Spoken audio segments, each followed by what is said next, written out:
Okay, let's call this special city council meeting on February 3rd at 3:30 p.m. to order. Roll call. Tom Marslow. Sam Solars. Kirby Moyna. Paul Adria. Deb Belter. Jessica Boniwell. Okay, need approval of the agenda? So moved. I'll second that. Any further discussion on the agenda? Tom? Aye. Sam? Aye. Nicole? Aye. And I'll vote yes. Motion passes 4-0. On the business, city attorney introduction, Kennedy Graven. I'll take my mask off, if that's okay while I'm speaking to you. Absolutely. Might make things a little easier. So hello everyone. My name is Mary Teachin, and I am an attorney with the law firm of Kennedy and Graven. I was actually your city attorney, the Montrose city attorney, quite a few years ago. I believe it was back in 2012, 2014 timeframe. So we've kind of stayed in touch over the years, and the opportunity came up again to show some interest in this position, and Tom contacted me and followed up, and things happened to work out this time. So I'm happy to be here. And before I introduce my colleagues here, I'll just tell you a little bit about Kennedy and Graven in case you're all new faces to me. So I thought it might be just a good idea to give you a little background about the law firm. So I've been with Kennedy and Graven since 2001. Prior to that, I was an attorney with the League of Minnesota Cities. I did litigation work with the League for several years right out of law school, and then joined Kennedy and Graven several years later. So I've been practicing for a while. Kennedy and Graven is one of the largest, I think the largest law firm in Minnesota that practices in the area of municipal law. And that is pretty much exclusively what we do. We represent cities, towns, townships, and other public bodies across the state of Minnesota. And we really do, we have attorneys in all areas of municipal law, so we're really kind of a full-service firm in a way, because we have,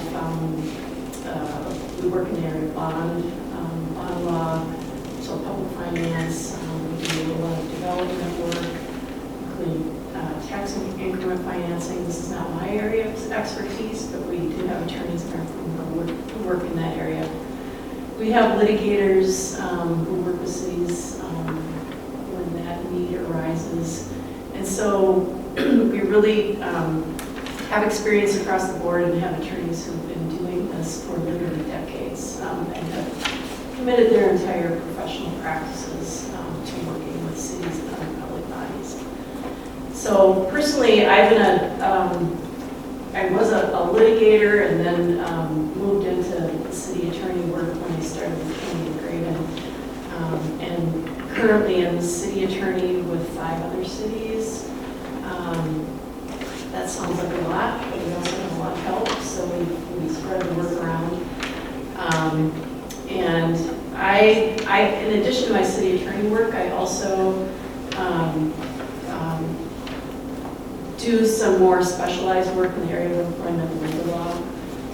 And so not only with the cities that I represent, but with a lot of our other firms' clients, I help out with labor grievances and working on personnel policies and keeping clients up to date on changes in laws with respect to employment and other related issues.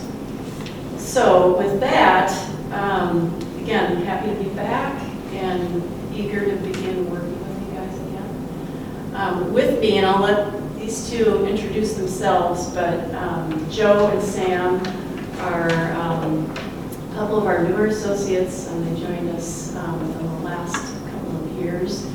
And I wanted to bring them along today because you'll probably be seeing their faces at meetings in the event that you might need an attorney to attend a meeting here. And so I wanted to give them the opportunity to just introduce themselves, and so they weren't, so you're become familiar with them too. So why don't you guys just go ahead and take a minute to briefly introduce yourselves. Thanks, Larry. I'll take this off just so you can recognize my face next time. You see, hopefully. Can you take that microphone? This one? Yep, thank you. Absolutely. It's ready to go. Great. Try not to touch it because it makes fun.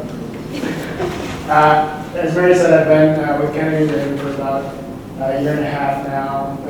I would describe myself as really a generalist, except that I luckily, I think, for everybody, volunteered to be the COVID expert over the past number of months. There is such a thing as the COVID expert. I have to clarify that it's the COVID regulations in Minnesota expert. So I've been doing a lot of that over the past couple of months, but otherwise just mainly practice, or solely practice in the municipal area, answering kind of whatever questions may come up. Before that, I was in the state for 3.5 years. I'll pass the microphone.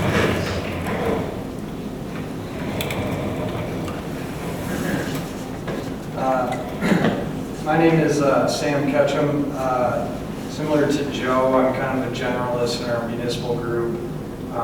We both kind of work with all the city attorneys, so we get kind of a variety of work. And both of us also work with Mary quite a bit with a lot of her cities. But I didn't draw the straw on becoming the COVID expert, so I've been kind of doing all different kinds of things, land use, some employment and labor stuff, and a little bit of litigation too. So, but I am kind of like Joe, just a generalist, and basically here to kind of assist the city attorneys on basically everything that they do. So, yeah, I'm happy to answer any questions. I will say Joe thought that he was being, gung-ho, eager to volunteer, and I think many months later, maybe regretting being some of these guests.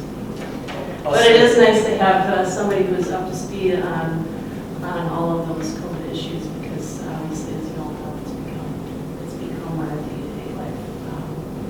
And both Joe and Sam's helped out with some of the employment-related issues on COVID too. And so between the two of them and the rest of us, we feel like we've been keeping up to speed so that we can help advise and guide our clients through this time. It's been challenging for everybody. So be more than happy to answer any questions that you might have, or anything that you might like to discuss. But thank you for giving us the opportunity to come and meet you all. Well, thank you for making the trip here to introduce yourselves. Yeah, thank you. Appreciate that.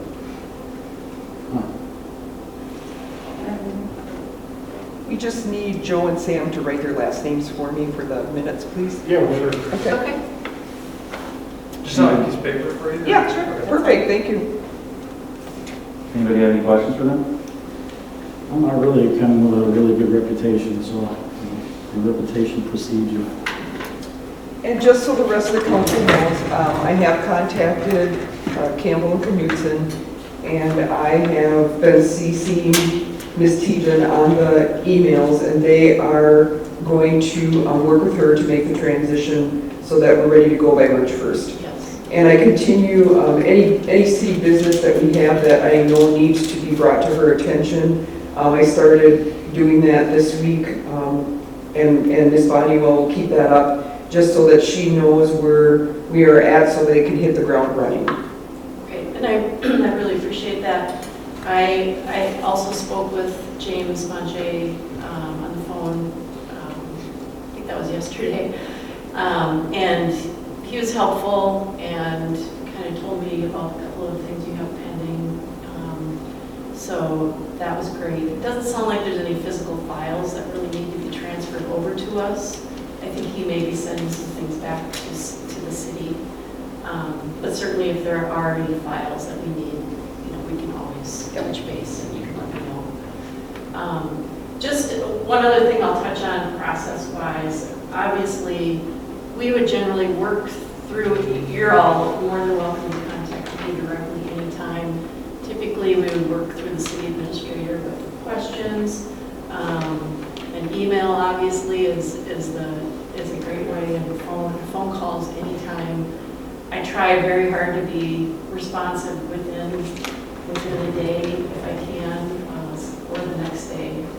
And so it's great if I'm kind of the primary contact, and then if I need assistance, I can let Joe or Sam or another attorney in my office, if there's an issue where somebody else has expertise on that, because we want to get it to that person so that it's the most efficient way to address the question, so that it's, you know, cost effective and efficient for you.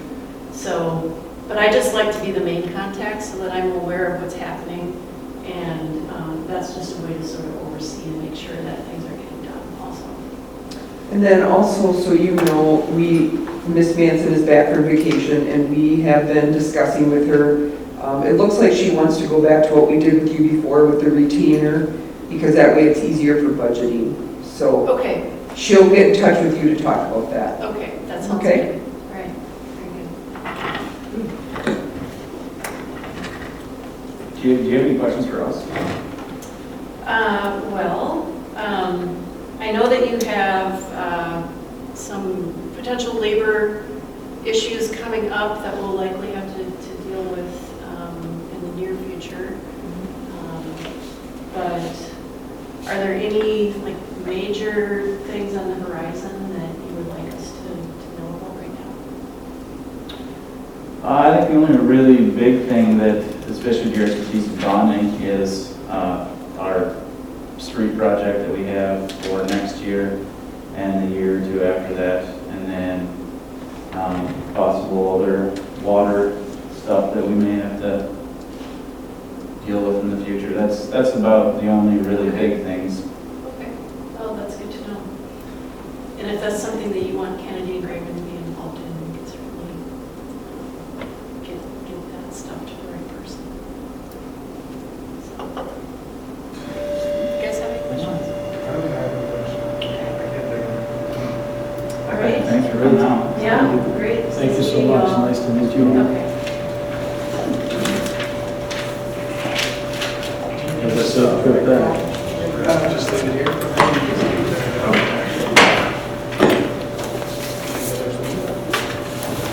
Realize we didn't bring cards, but I think mine have a roll. Oh, There's some anyways. all my cards are at my office. Where I haven't been since March. Right here. Yep.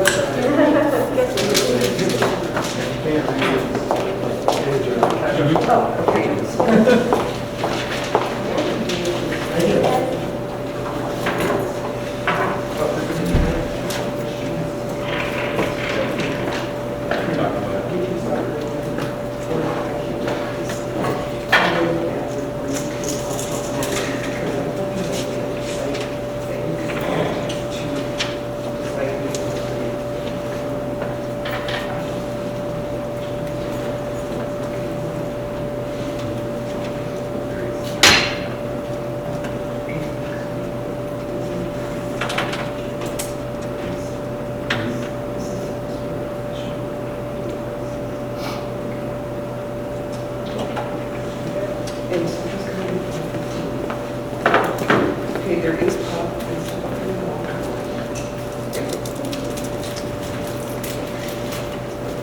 So we won't need that in the right report, as long as we have this kind of done.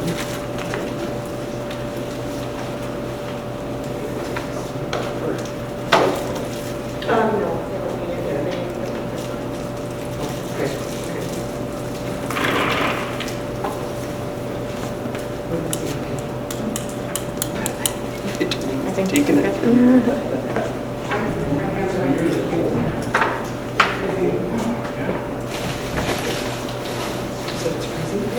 You ain't seen nothing yet. Wait till you see it. Minus 4 right Sunday.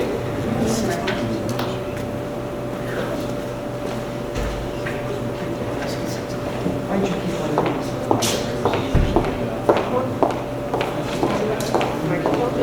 great interviews. Thank you, Maureen. Thank you again. Yeah, thank you very much. Safe travels back. Talk to you soon. All right.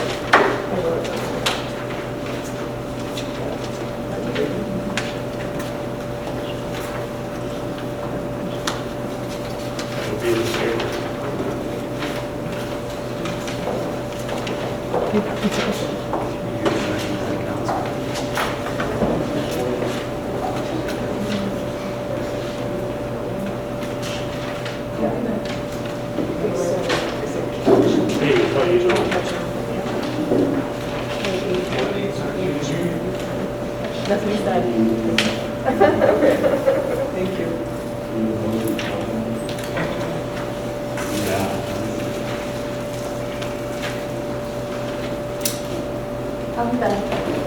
How have you been?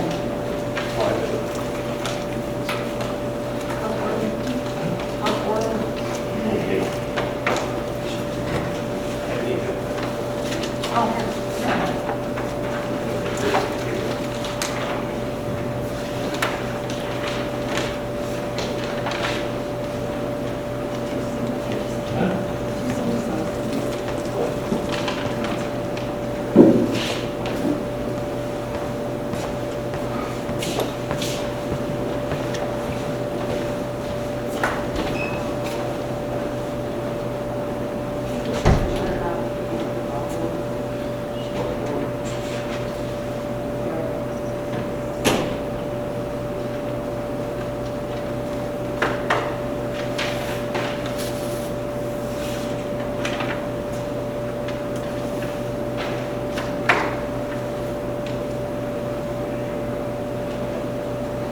You too. Take care.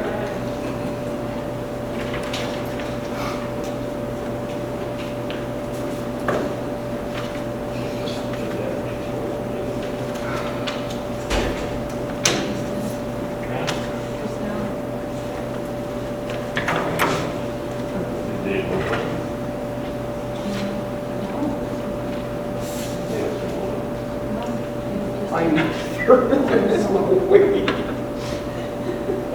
Here's the light.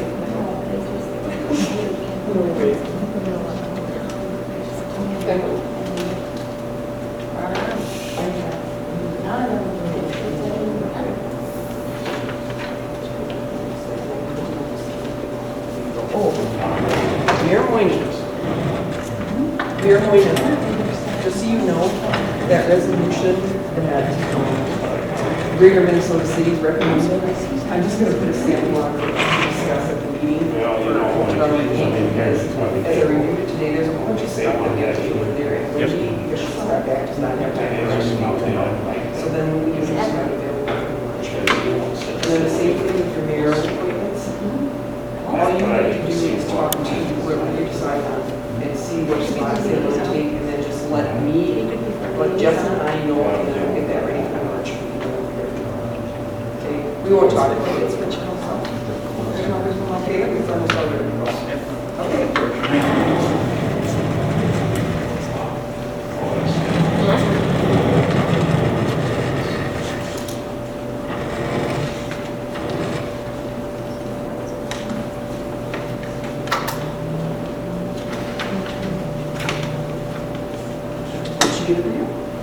Okay. See, last time when they wouldn't send Roy Henry, they went by the next size. Well, Roy Henry's the only one left, and so it should automatically be the one appointed, right? Yeah, they asked me to run this. Is there any need for me, otherwise I'm gonna write. It's standard. It's just like, That was popular, that did shots like. That's standard.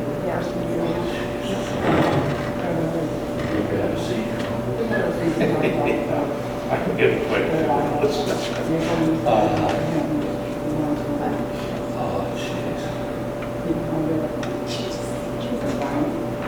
Speaker guy. they often get work, not just like, you know, rather than give it to somebody who needs it. Open forum here. Working?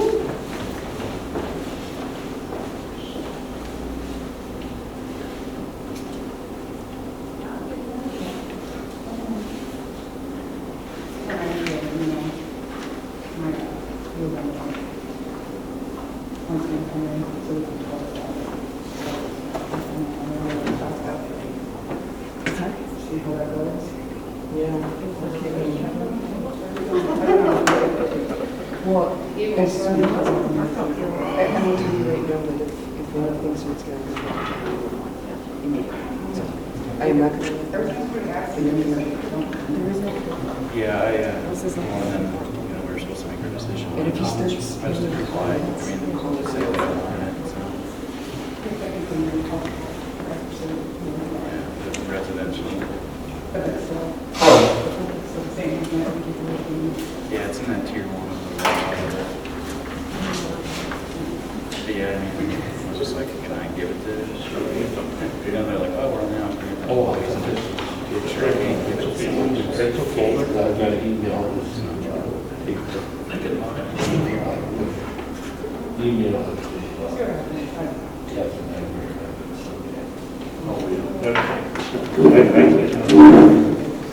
Right there. Yeah, I wrote page up. Feel this in my hands, but Oh, okay. my hands are always the first to get.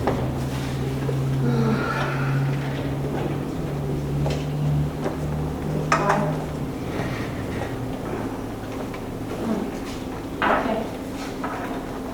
I'll talk to you later. Bye. Pretty relaxed. Thank you very much. Doesn't get the full sense of it.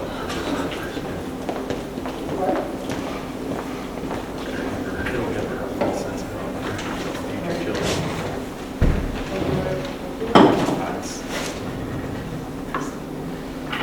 I'm fine with that.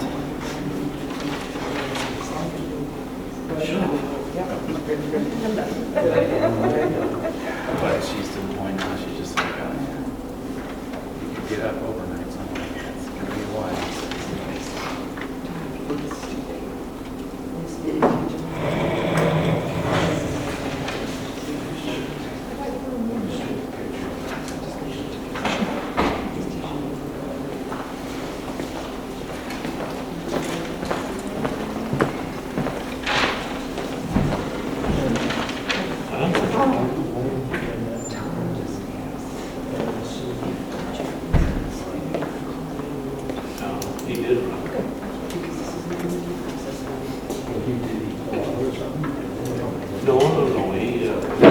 stayed all the way through. Ms. Roy, and her, and them.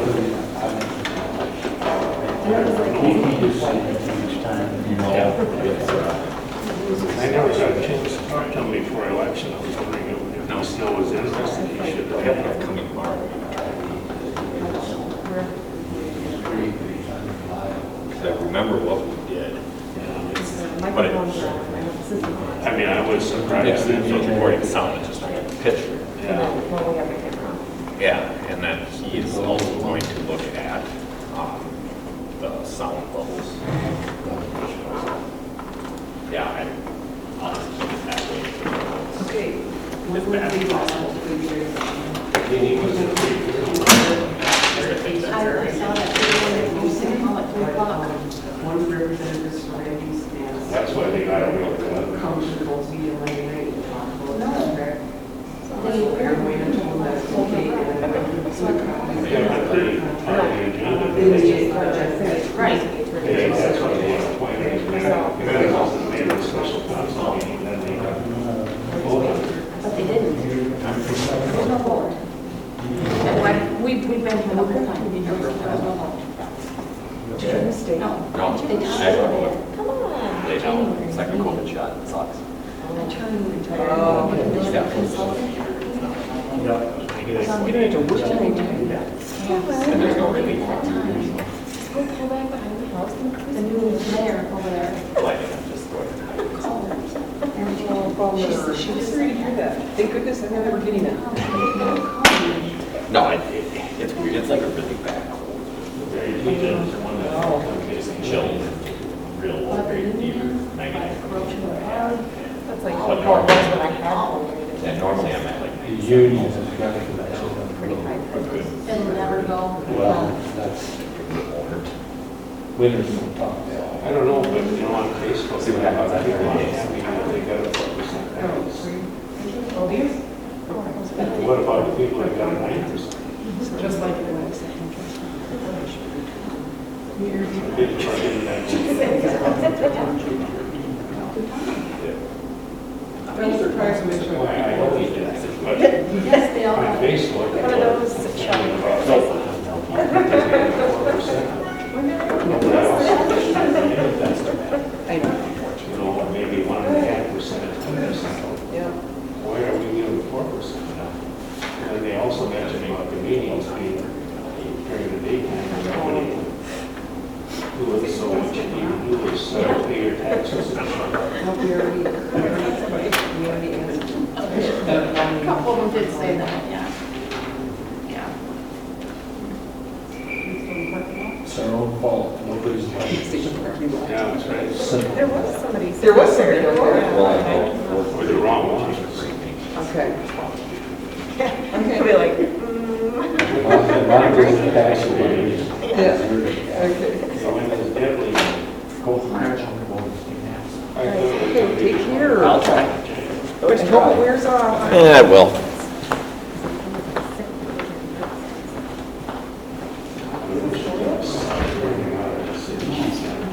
She got a $7 raise and then 4%.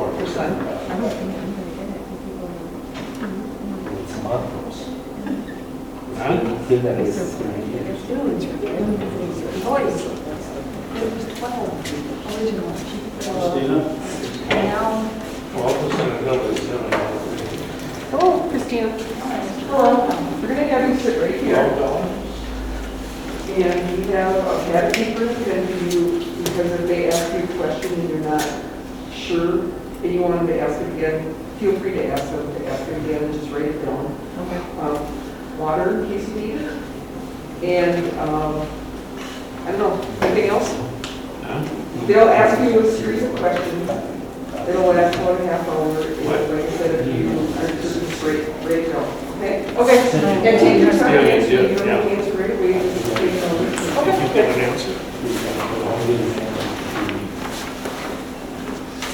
Probably not even then. Wait till after March. We're not gonna put you on a timer. Well, you don't have that. I'm sorry, what? We're not gonna put you on a timer.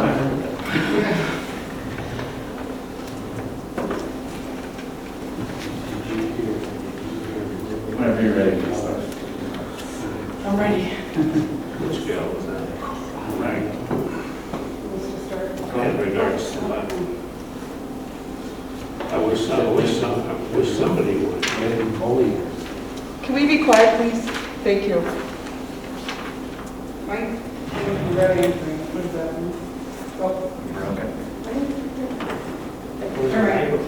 mean? Is yours flashing green? I think it is, I can kind of see it. Yeah, there's the green.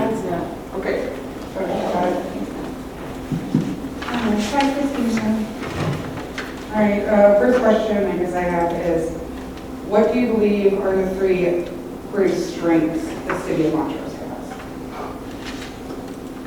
Well, first of all, the people. I think that Montrose is a great community.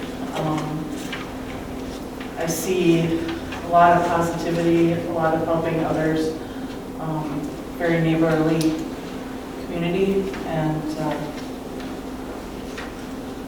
think that people would be the greatest top.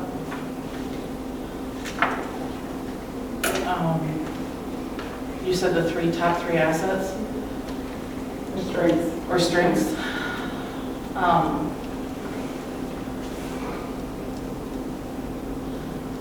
I think that there's a lot of housing in Montrose.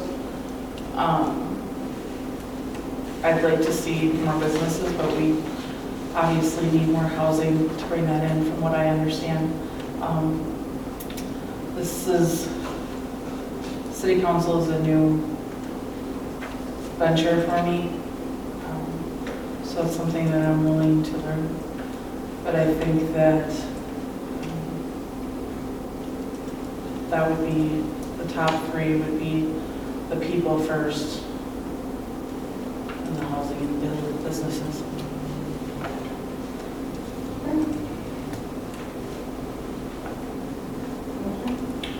What made you interested in wanting to join city council? Change. I feel like change has been the number one need for council.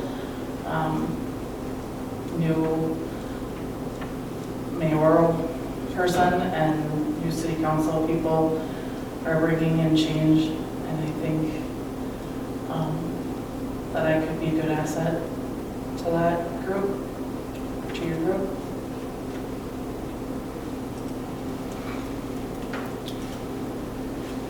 Second, feel free whenever. All right. You listed one of your three major problems confronted by the city as being a regional park. Can you expand on that a little bit more? So, from what I see is on social media, and anytime anything's brought up, the regional park is always brought up. And I have brought it up with Montrose Days, and I feel like we need to move forward with that piece of land, doing something with it, show the community that we are moving with it, besides just plans, because they've seen those, but they haven't seen anything done for how many years. So that's where I feel like that's a thorn in Montrose side with the community. Do you think the public would be on board with more taxes to pay for that? I guess we would have to present it to them. That's a situation that, because I have not been on the city council, I have watched city council meetings, but that's not what's presented to the public. And I think if we educate them maybe a little better, that reaction wouldn't happen. I don't know. But from what I see, that's something, we were gonna move Montrose Days there, but we need to have a building. We can't, and the grant wasn't approved, and that was all pre-COVID. Now we're in COVID, and I haven't talked to the city since regarding the future of Montrose Days and being able to have it at regional park. That infrastructure is just not there and ready to handle that kind of event.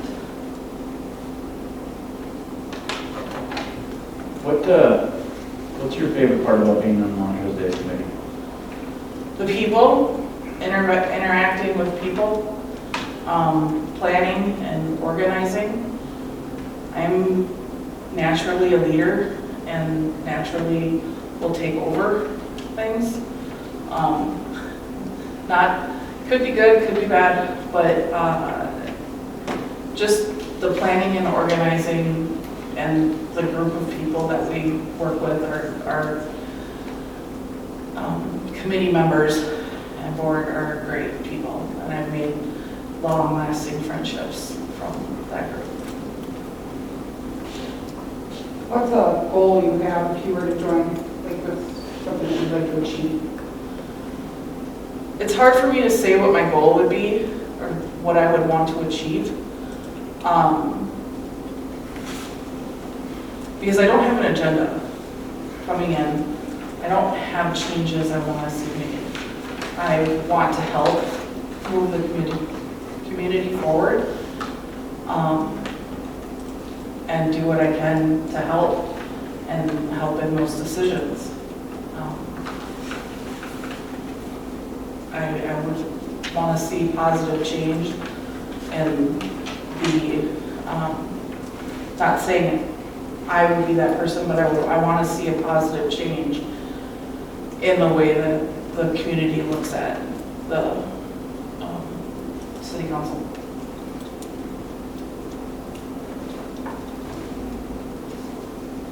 What do you think you can personally do to impact a positive change? Smile.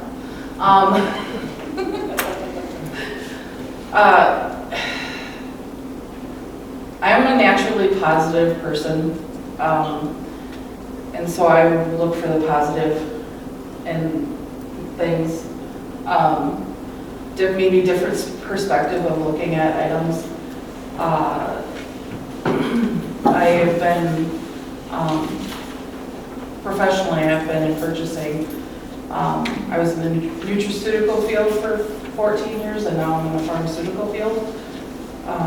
So reporting, planning, budgeting, that's in my nature and what I do. You realize that in a city council position, sometimes you have to make tough decisions that some people don't understand. How would you deal with that? If presented with, a one-on-one opportunity, I would take that time to educate. I wouldn't engage in conflict. I don't react well to conflict, so I usually will just be quiet and turn away.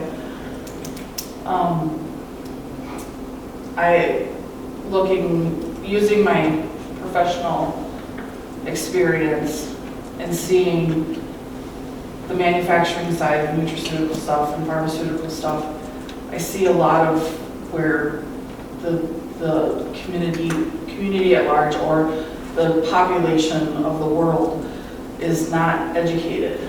And I feel education is the way to somebody to get them to understand. If they're not understanding it, there's a reason they're not understanding it. You can educate them. And if they still have that feeling, you did what you could.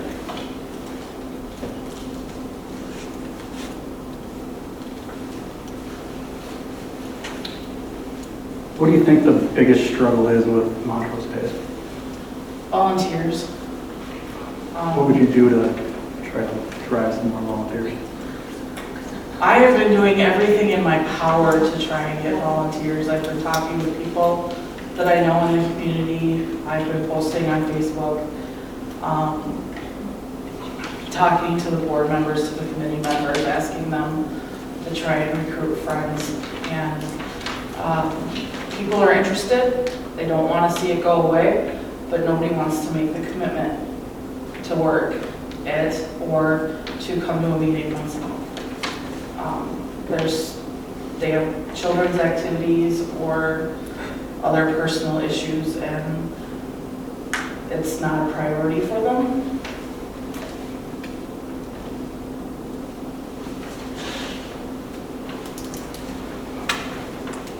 Can you describe your decision-making process? What do you go through when you're faced with making a decision? I try and look at it logically, and look at, I'm sorry, what? Oh.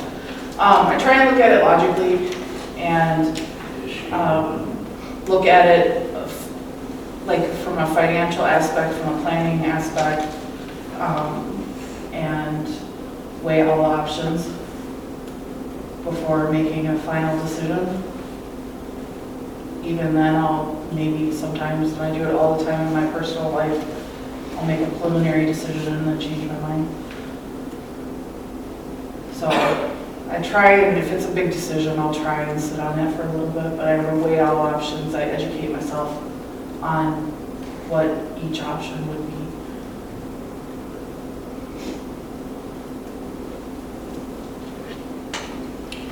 I got a sentence for you to complete. A Montrose City Council member should be blank. Montrose City Council member should be positive, and positive member of the community. Should be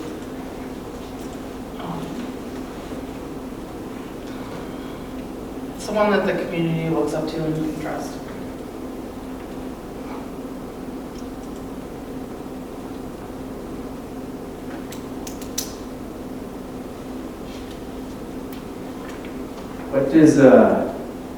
What's one change or improvement that you would make to the city, or that you'd like to see in the city?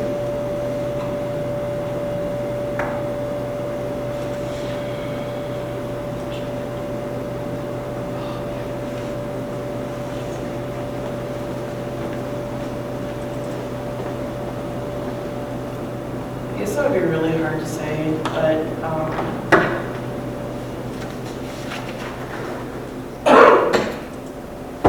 I'd like to see the parks updated, or, you know, so it's been a lot of the same equipment for a while. I know it costs money, but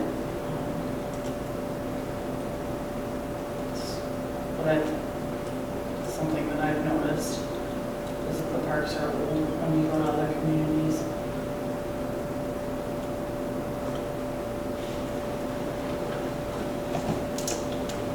It all goes hand in hand with taxes. You talk about, you made a comment about bringing industry or new business into Montrose. What do you think you could personally do to make that happen or help that move forward?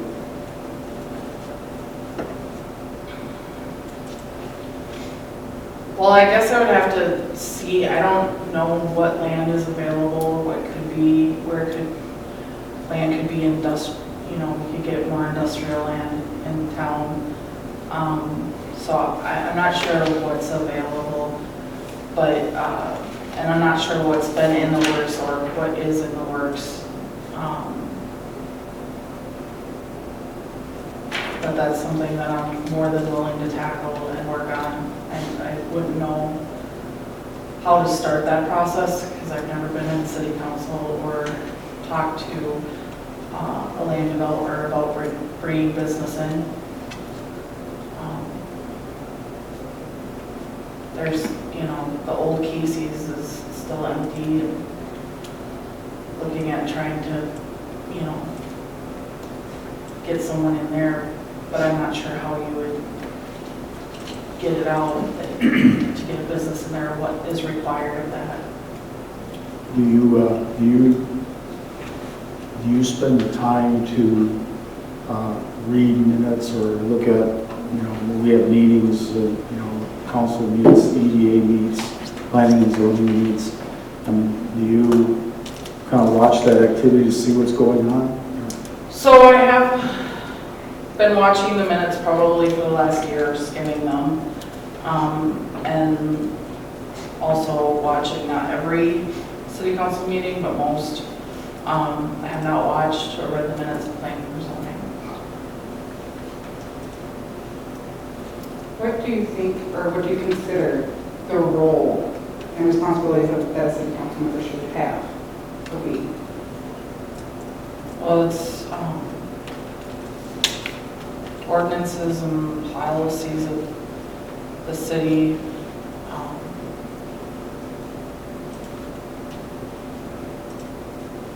Budgeting and working with the city.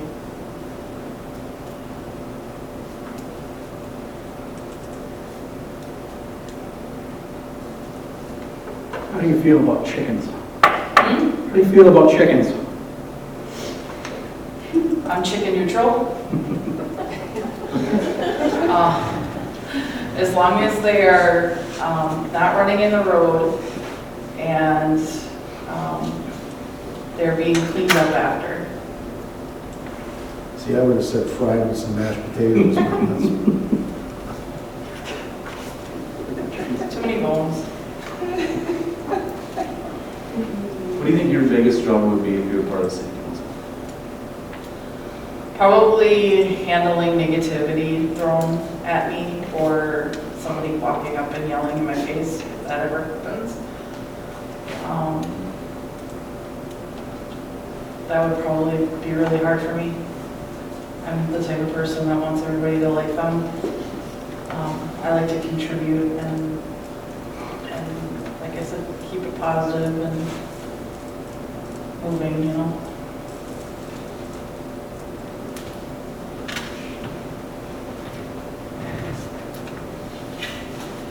So do you believe in the adage, you can't please everyone? Yes, you can't please everybody. No, I understand that you can't please everybody.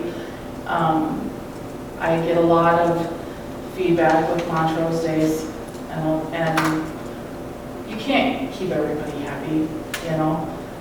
I brought in a new band, you know, in 2019 on Friday night, and I had the older generation going, what is this? And the younger generation going, this is great. And then I hear that the ugly part was at capacity plus because they didn't want to come over to the band. And you can't please everybody. You're doing the best that you can. And, you know, if they don't want to support the community and be here and they want to support the ugly bar, they're still kind of supporting the community. So that was probably a tough decision you made where you didn't exactly have everybody on board. No, but it was, the time to go see that band was in the middle of the snowstorm. And so there was me and one other person drove out to Amber Grove Heights in the middle of the snowstorm to listen to them. And I thought they were great, and I loved them. I thought they were great on that Friday, so that was my cup of tea. So you know, if you're not there it was offered, and if they didn't go and they never heard them, then, you know, the decision was made.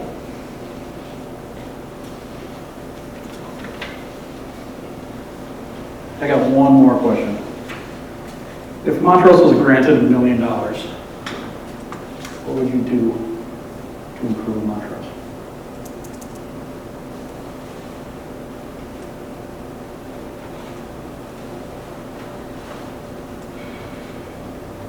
Well, I know that the streets are being improved. I fixed the manhole covers coming into town, because that's like playing chicken. And then I probably updated some of the park systems,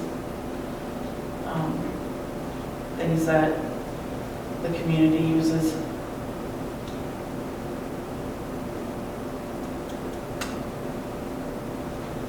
But, I mean, $1 million is probably going to be a 12 by 12 square foot building with plumbing.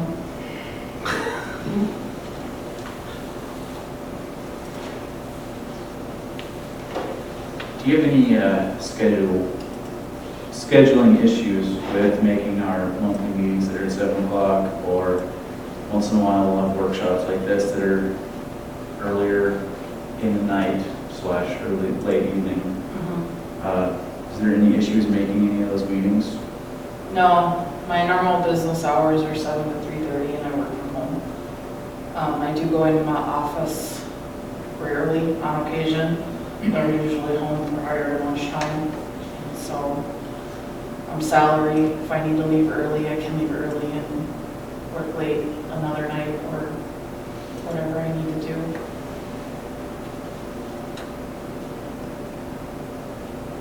If we were to ask one person at your work, what would be the first thing they would say about Christina?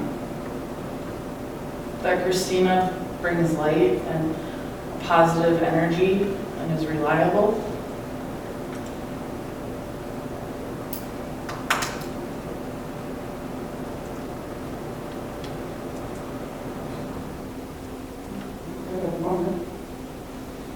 Are there any other questions? Yeah, I have one more. What do you feel the council's responsibility should be to social media? I think city councils, I think that it can be used to educate the community. I think that there is a lot of keyboard warriors out there that escalate, and it's like a large game telephone. It gets progressively worse the more it gets shared. So I think social media can be used as a tool as for a positive change. And like I said, educating the community, I think that's big there. I don't think letting it go and being quiet and then having somebody call out for a city council member and nobody says anything, I feel like that time can be used to educate. You're not, I don't know that it would be fueling it, but if you put the education out there and what they choose to do with that education is up to them.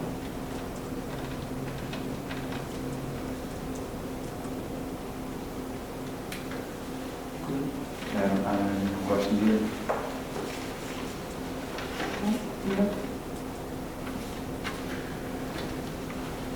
Well, it looks like that's all the questions we have for you. Is there any questions you have of us?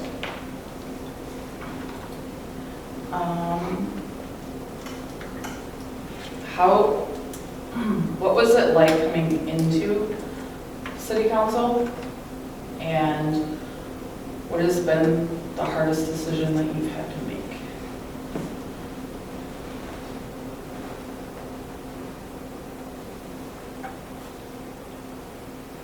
This for all of us? Oh, okay, I'll start. Seeing as I'm still fairly new myself, I think the hardest part is seeing as I was obviously new with city and how the city runs and all the ins and outs and every jazz that goes with it. It's still a learning process every day. So that's still, my hump to get over. I think the biggest, hardest decision, or I would have to say the hardest situation, I think for me so far would be the whole downtown project. The words that leaving my head right now. What am I trying to say? Like with the whole like trying to get bonding and all that stuff for it, so that citizens are fit the bill, like all of that really troubles me all the time. So that's on my mind a lot, which is probably more than any other issue that really has come up in the city. So that's for me. For me personally, it was, the best way to describe it is a lot. I mean, you have an anticipation going into it, what you think it's going to be like, and there's always more to everything. You know, and it's so true about there's two sides to every story. You go into something and you look at, oh, I want to do all this change and I want to help with all this. And then you see the other side of both arguments. That was kind of the tough thing, is going in with one thought of what was going to be the case, and it was different. My toughest decision, I would say, would be, there's several, but probably both times now that we've had to fill council seats. I mean, how do you do that? How do you pick? There's no general guideline. The state statute says one thing, you know, history says another. That, you know, how do you pick what everybody else would want? You know, and especially when there's sometimes limited choices. So I would say that's probably the toughest one that I've had to go through. But like I said, there's a lot. There's a lot of times where there's 2-2 votes, and you know, I got to be the decider on things. But that's probably the toughest. I mean, being fairly new to this, I mean, I kind of had an idea in my head what it was going to be like coming in. And then once I got in, realized that there's a lot more than I expected. You know, thankfully, through some training that League of Minnesota Cities I'm going through right now, I'm starting to pick up on a lot of things. You know, right now, that's kind of the biggest thing coming in, not knowing exactly what I was getting myself into. Don't get me wrong, I absolutely love this. I'm here to do whatever I can to make this city as good as I can. But yeah, that was one thing that I just really didn't quite know coming into this, but I was able to, like I said, learn what I can. So far, everything's been, we got a pretty good staff here, and we've been very open to having someone, a noob like me, come in here. As far as probably the hardest decision, really haven't had one. I think one of the big things I have an issue with is getting away from those keyboard warriors. I think I have a hard time having somebody talk bad about either A, somebody that is up here, or B, the city in general. You know, I'm fairly new to the city. Doesn't mean anything different from anyone else who's lived here for 60 years. This is my home now. This is where I live. And I just wanted to make it as good as I possibly can. Give back to this city that gave so much to me and my family. And you know, that's the hardest thing, is to watch all that stuff and keep my mouth shut. Because it comes fast. But yeah, it's probably the hardest thing for me. For me, I realize that what you have to do in the morning is polish up your armor. Then at the end of the day, get your hammer out and pound the dents out, okay, because you're going to have dents. As far as decision making, I don't know if there was any one decision that was prevalent over another one, but when you look at it, you look at the basic decision making process like you were talking about. You weigh the facts that are in front of you, and you weigh the impact that it's going to have on the residents of the city, and you make a decision. And once you make that decision, you stand by it. You know, you keep your intestinal fortitude and stand by it.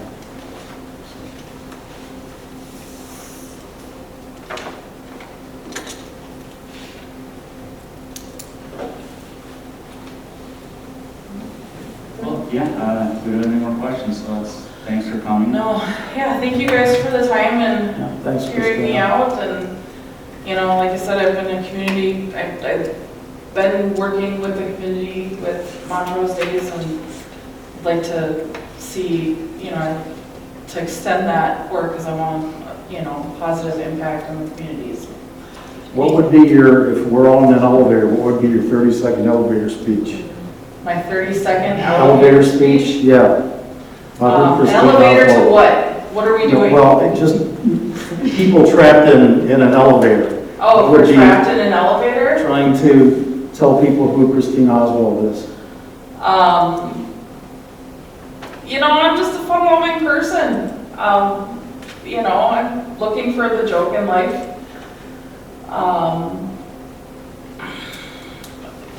I would, you know, the first thing I would do, I mean, if, you know, the 30-second elevator speech, I wouldn't really have a speech for the elevator. I'd basically take stock of everybody who's in that elevator and the person who's suffering the most, who can't hide it. I would probably beeline it to them to try and control, not necessarily control them, but to make them, or not make them, just to kind of show them that everything will be fine, we'll be okay. Mom them. I am a mom, and I have a mom mentality, and I take care of everybody around me. So, regardless of who they are and how long I've known them, everybody is my best friend until you prove otherwise. Right. Thanks, Christine. There you go. Thanks, guys. Thank you. These things are awesome. She's telling me.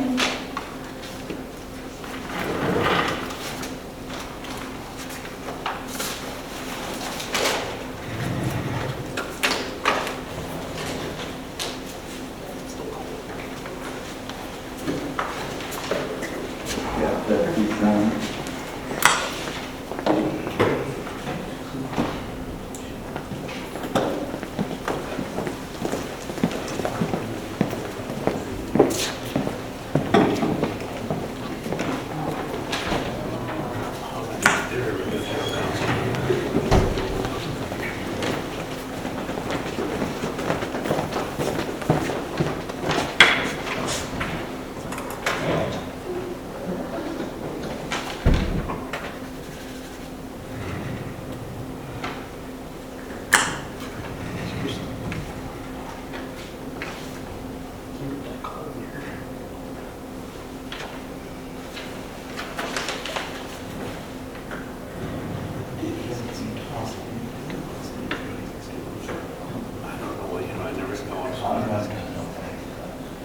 I think that he probably did it on his own because I don't think they want him on there.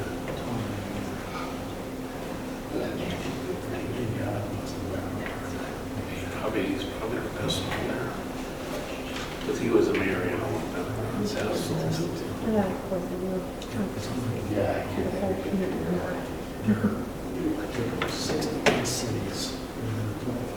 Yes. But you don't have to plan it in zoning. You don't have to sell it either. That's what they do. You know, the last time the council overruled the planning and zoning committee just to get the development goddamn in this.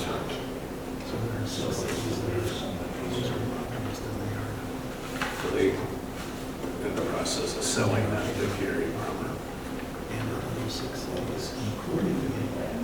40,000, because we can't, yeah, that's what we got in. I thought we had more than that. That's the figure. I don't know if he's answered back yet.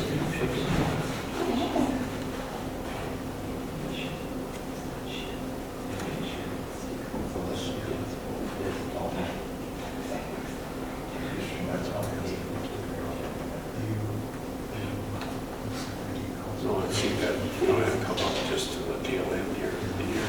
I don't know if he ever accepted that 40,000. 58 or 56. No, 800 probably. Yeah.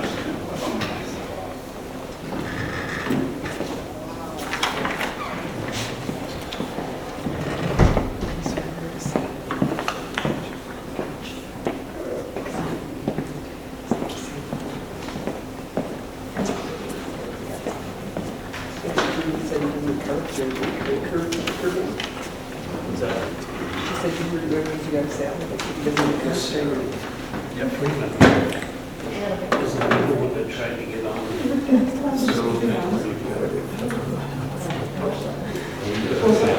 They don't have one that often.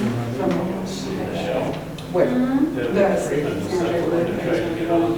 Yeah, I heard that. Okay. So I think the term is that they have. Okay.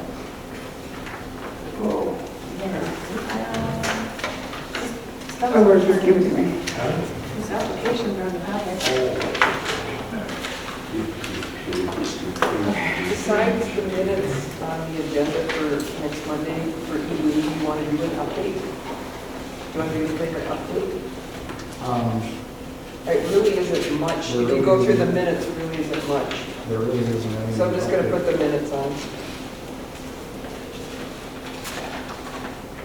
Yeah, nothing's changed since then. Yeah, okay. Oh, okay. No worries. Can you put it? Oh, hold on a second.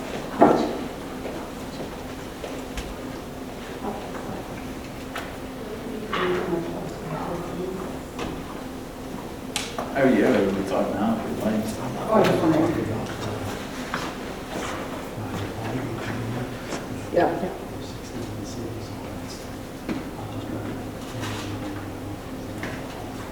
Did Phil get back to you, by the way, about whether you're doing covenants with them? I know. Why did you not? Because I ran across the email today and I thought, well, he never emailed me back. And I thought, okay, I'll ask again. Okay.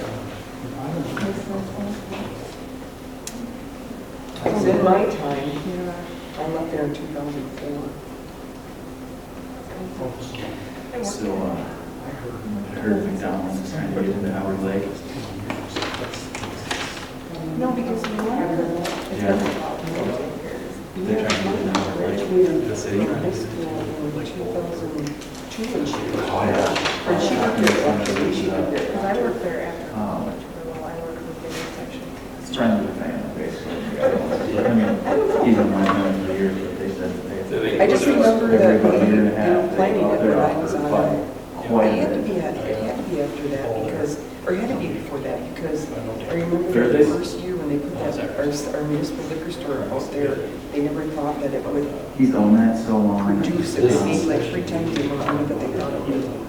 Huh? So, I just picked that up off the table. Yeah, they used to be over. 2016. I don't know. They have that ADA. But yeah, next one. I'll have to let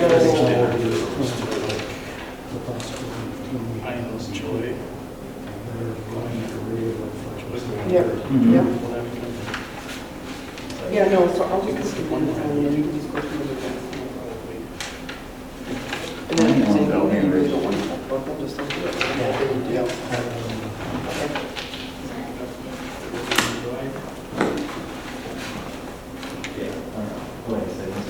I quit really available.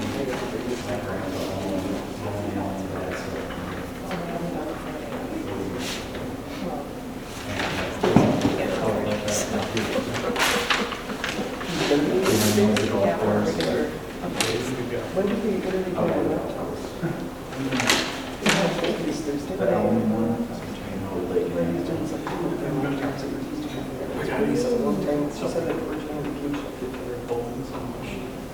I'll sit there at home. Maybe Well, not. I said something about doing a different hours connections. So I don't know if you already did that. Oh, he did, didn't he? Yeah, he did that like.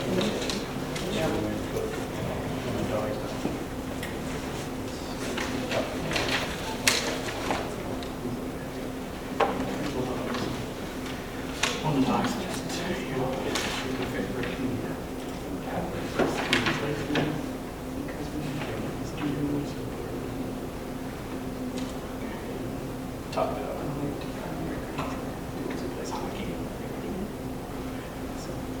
Saturday nights after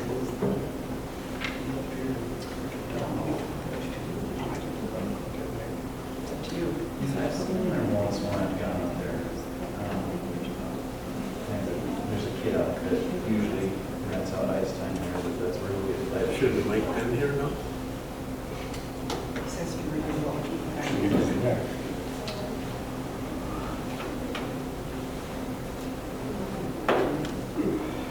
Mayor Moynick, you have a second.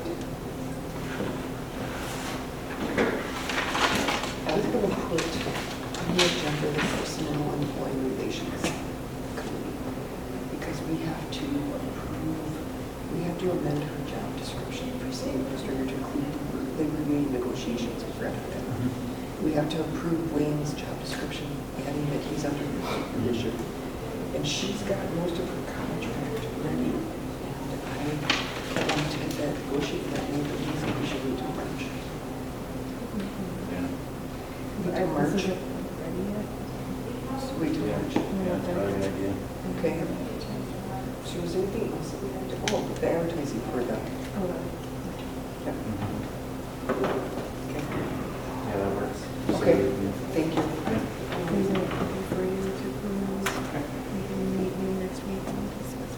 Yeah, we can set up. So I saw that there's a meeting on Friday. That Friday.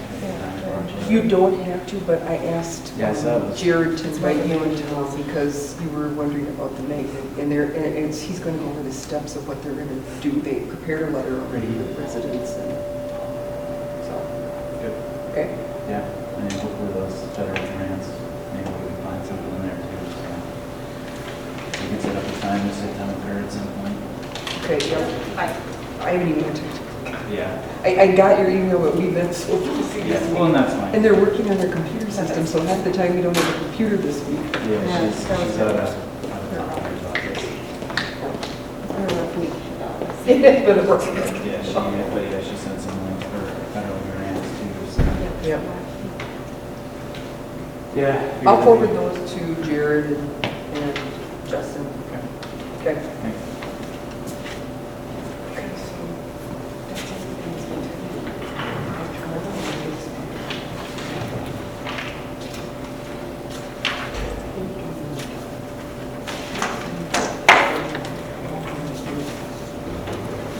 Don't we? How you doing? Good. Good. How you doing? Hello.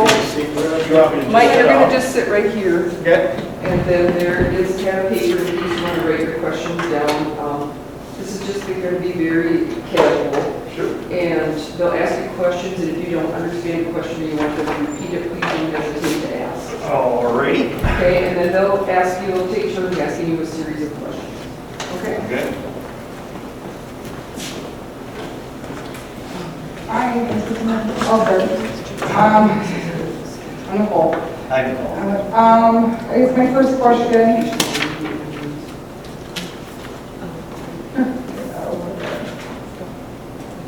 What is the goal that you have for the city if you're chosen to be on the council? Well, I think that Montrose has a lot of really good possibilities going on. Proximity to the cities. I'd like to see the city grow. I think we need more restaurants, entertainment kind of thing. It'd be nice to see a grocery store in town. And then just, manage the money that the city has. I think that's really important. So that's what I would like. What do you think your biggest strength is you would bring to the city council? Well, I suppose my biggest one is experience. I've been where you are. I've been on multiple committees and boards over the years. HRA for Meeker County. I've been on memory care facility boards. I started the EDA of Dassel, Chamber of Commerce. So I think I have a wealth of knowledge, especially how city government works and how I think it should work.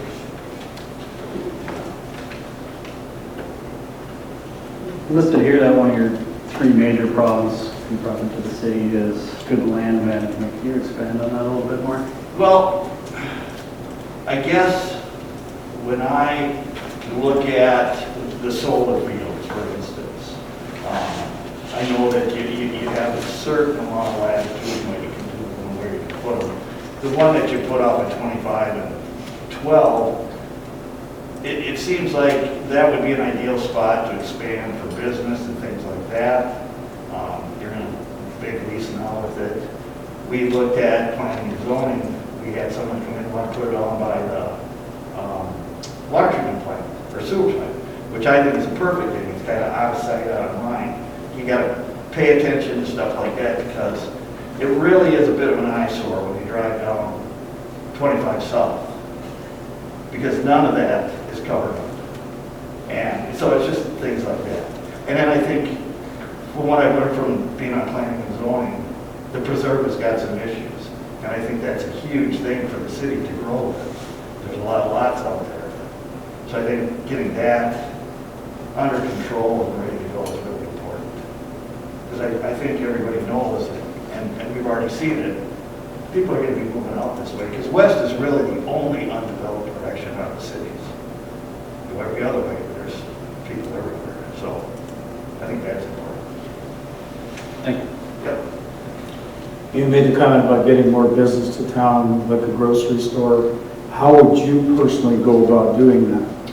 Well, I think the best way to do it is to try to get a hold of grocery stores, see what they say.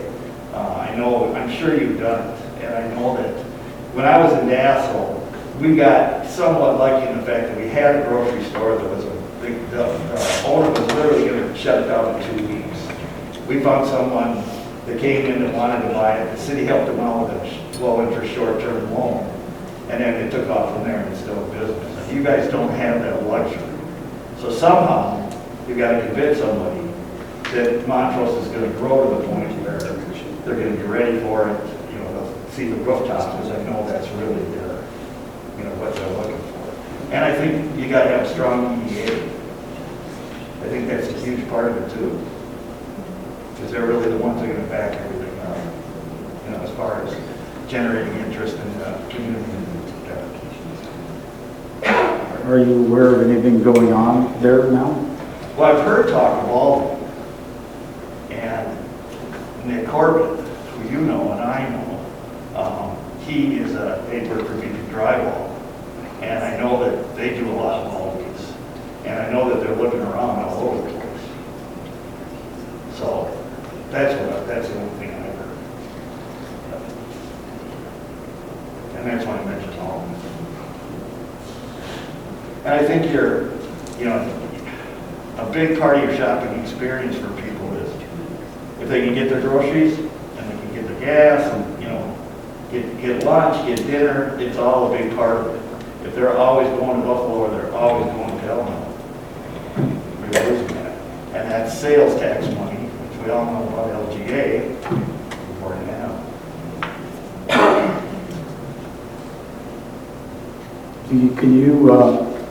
Can you describe me an occurrence when you were in Dassel, running business in Dassel? Well, right before I became mayor, the city had a muni liquor store that they wanted to buy a bigger spot for it, so they bought an old marina. And we had 1,500 square feet next to the marina that was open, okay? So we looked at different businesses came, but really nobody had any money to put into it. They always wanted the city to fix it up. So I started a food shelf in Dassel through the Meeker County Food Shelf.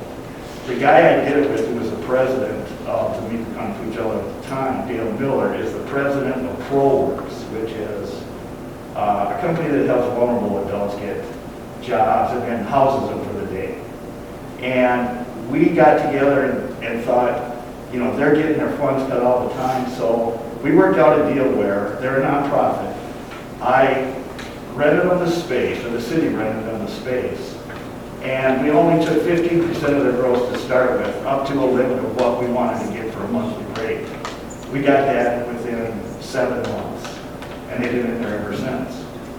And it generated a lot of business. We did a lot of occasional store stuff where they were open Thursday, Friday, and Saturday, the last days of the month. But they would do such business that a lot of them are still open. So we hustled a lot. And we did this in 2008 when the economy went right in the tank. But, we had a lot of people that were motivated, I guess you could say. I think that's a big part of it too. Did I hear you correctly when you said the city owned the property? Yep. Okay. Yep. And that was, I had Jimmy's Pizza guy come to me and said, I'd really like to expand in here, but I don't have the money.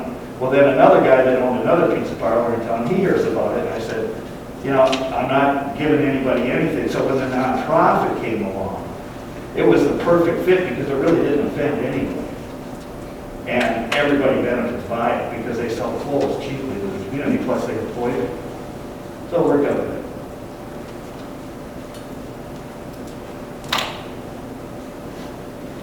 In your opinion, what do you think a city council member's responsibility is?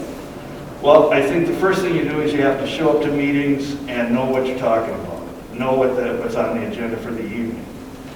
I think that you have to listen intently to the people that are in front of you and your council members. I think that you need to understand there's a difference between wants and needs. And I think that whenever possible, people got to use their common sense.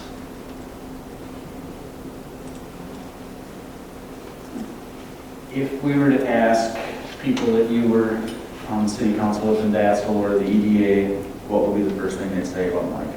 They say that he's a team player and a leader. That I love to listen to what other people have to say. My idea, you know, more heads are better than one. And I think I've got a good head on my shoulders. I don't like to really goof around a lot. When it comes to doing stuff, I like to get down to it. Stuff for, you know, the other times for chit chat can be done at the end of meetings and whatnot. But I think that, you know, those are probably my two biggest qualities, let's just say.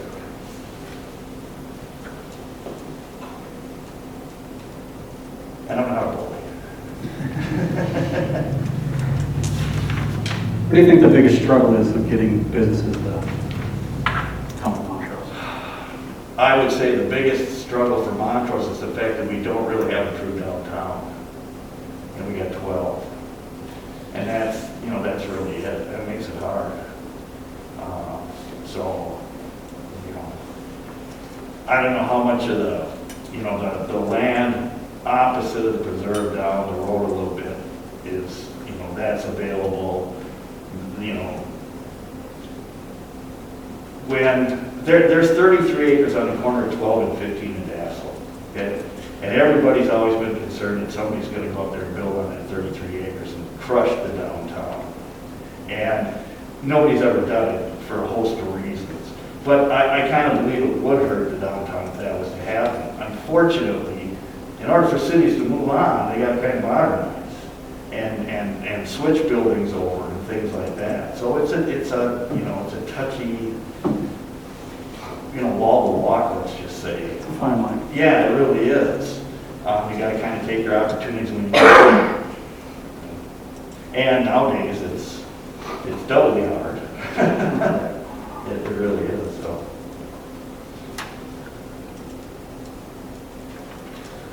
Describe in your activity as mayor, council, describe your one decision that went totally wrong and how you handled it. Totally wrong. As far as the city or me or No, the impact on the city.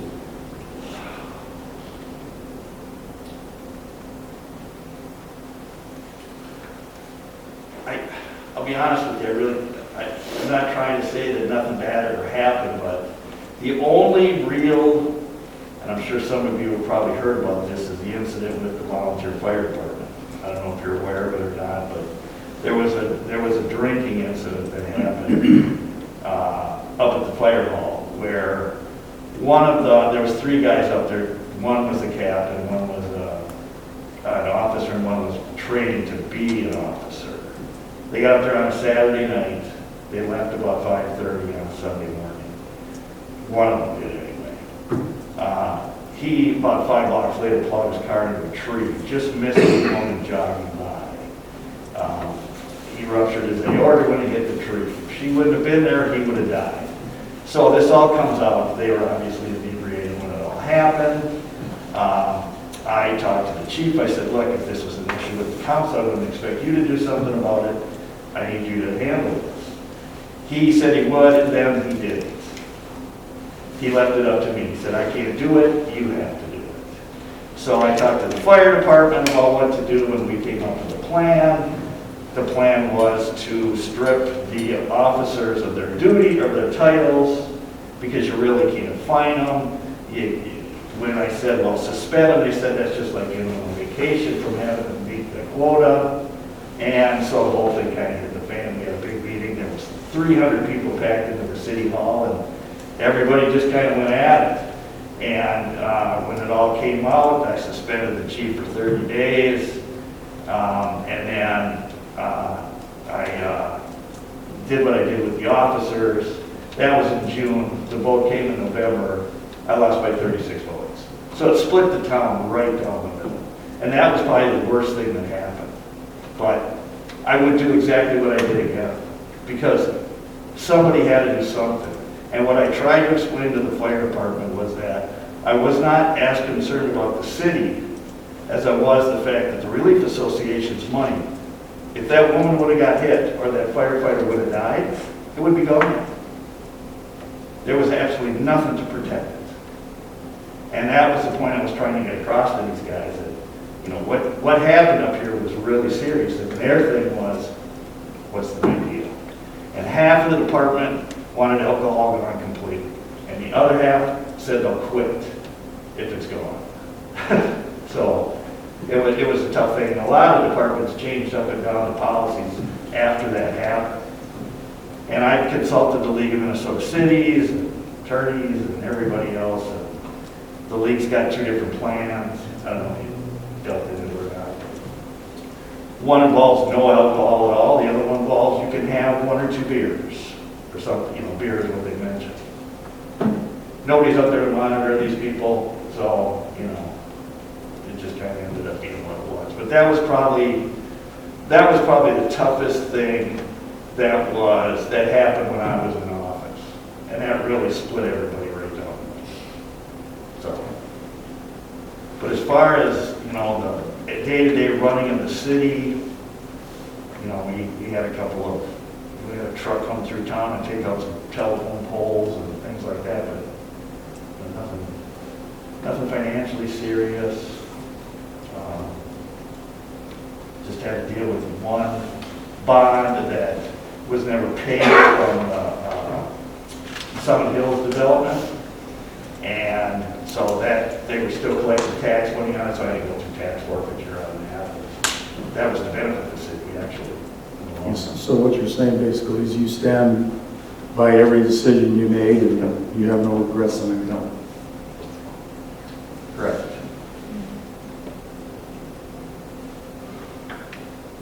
If you could make one change or improvement for the city, what would that change or improvement be?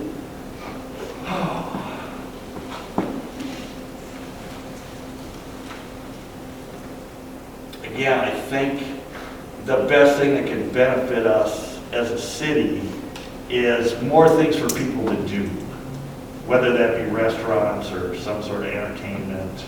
I think that's huge. It's tough to always have to go out of town to do things. And we've got a lot of great amenities around here. You know, I know that, I mean, I like the golf club, but I know a lot of people who like the disco. And I've mentioned to them, and they've never heard that Montrose has a disco course. And, it's, you know, and who knows, I mean, maybe within the community there, it's well known. I don't know how much play gets out there.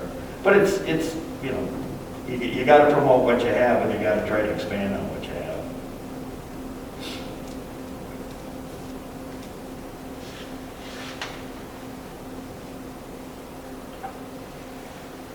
All right, I have a sentence for you to complete. Montrose City Council member should be blank. Should be accountable to the people.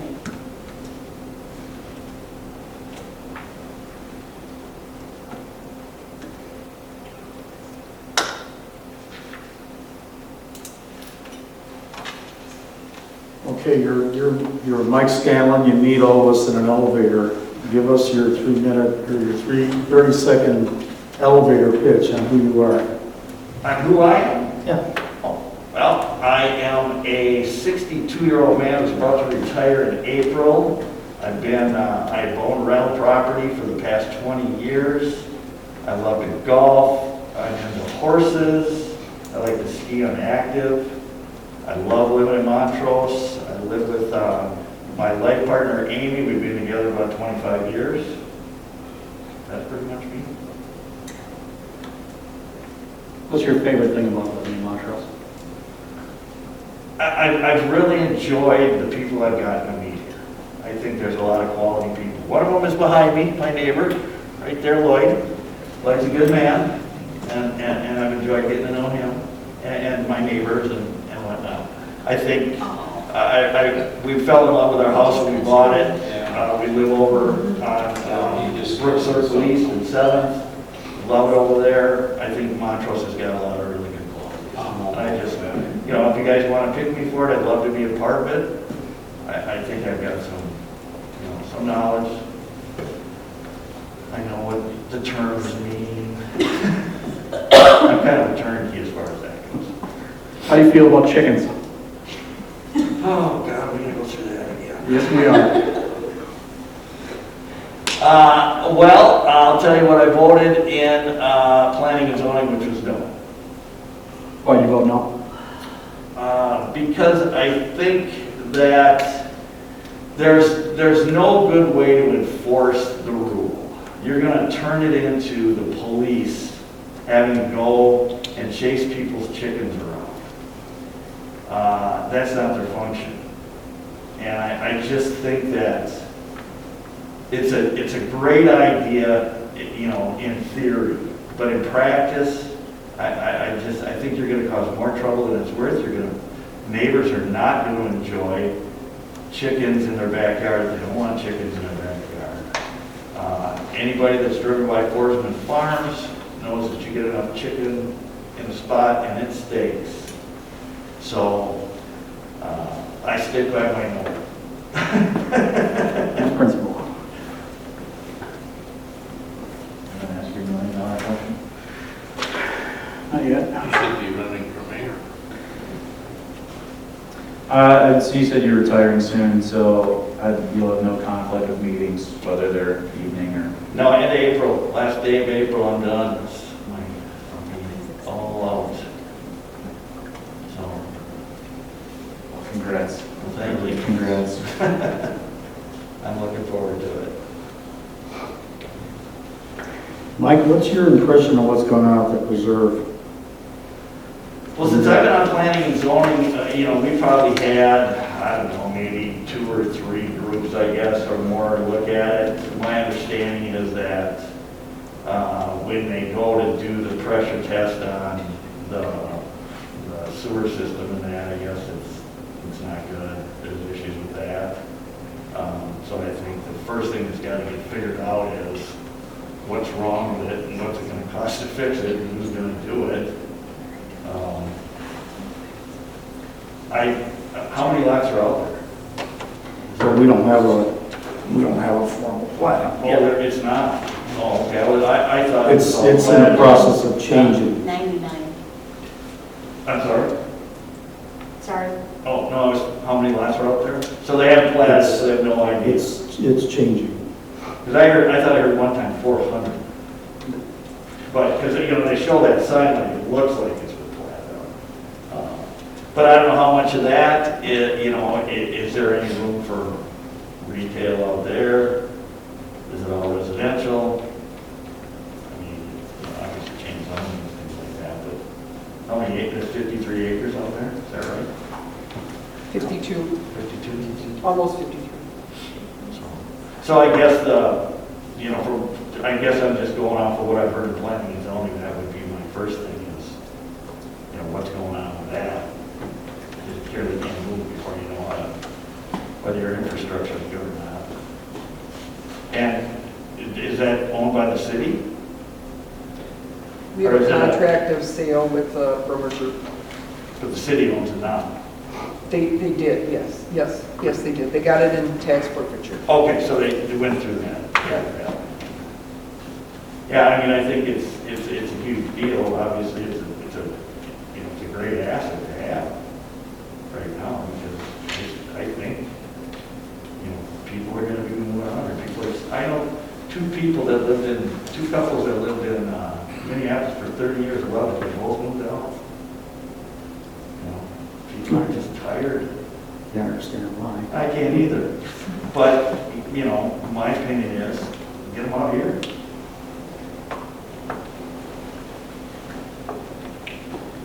Can you explain your decision-making process?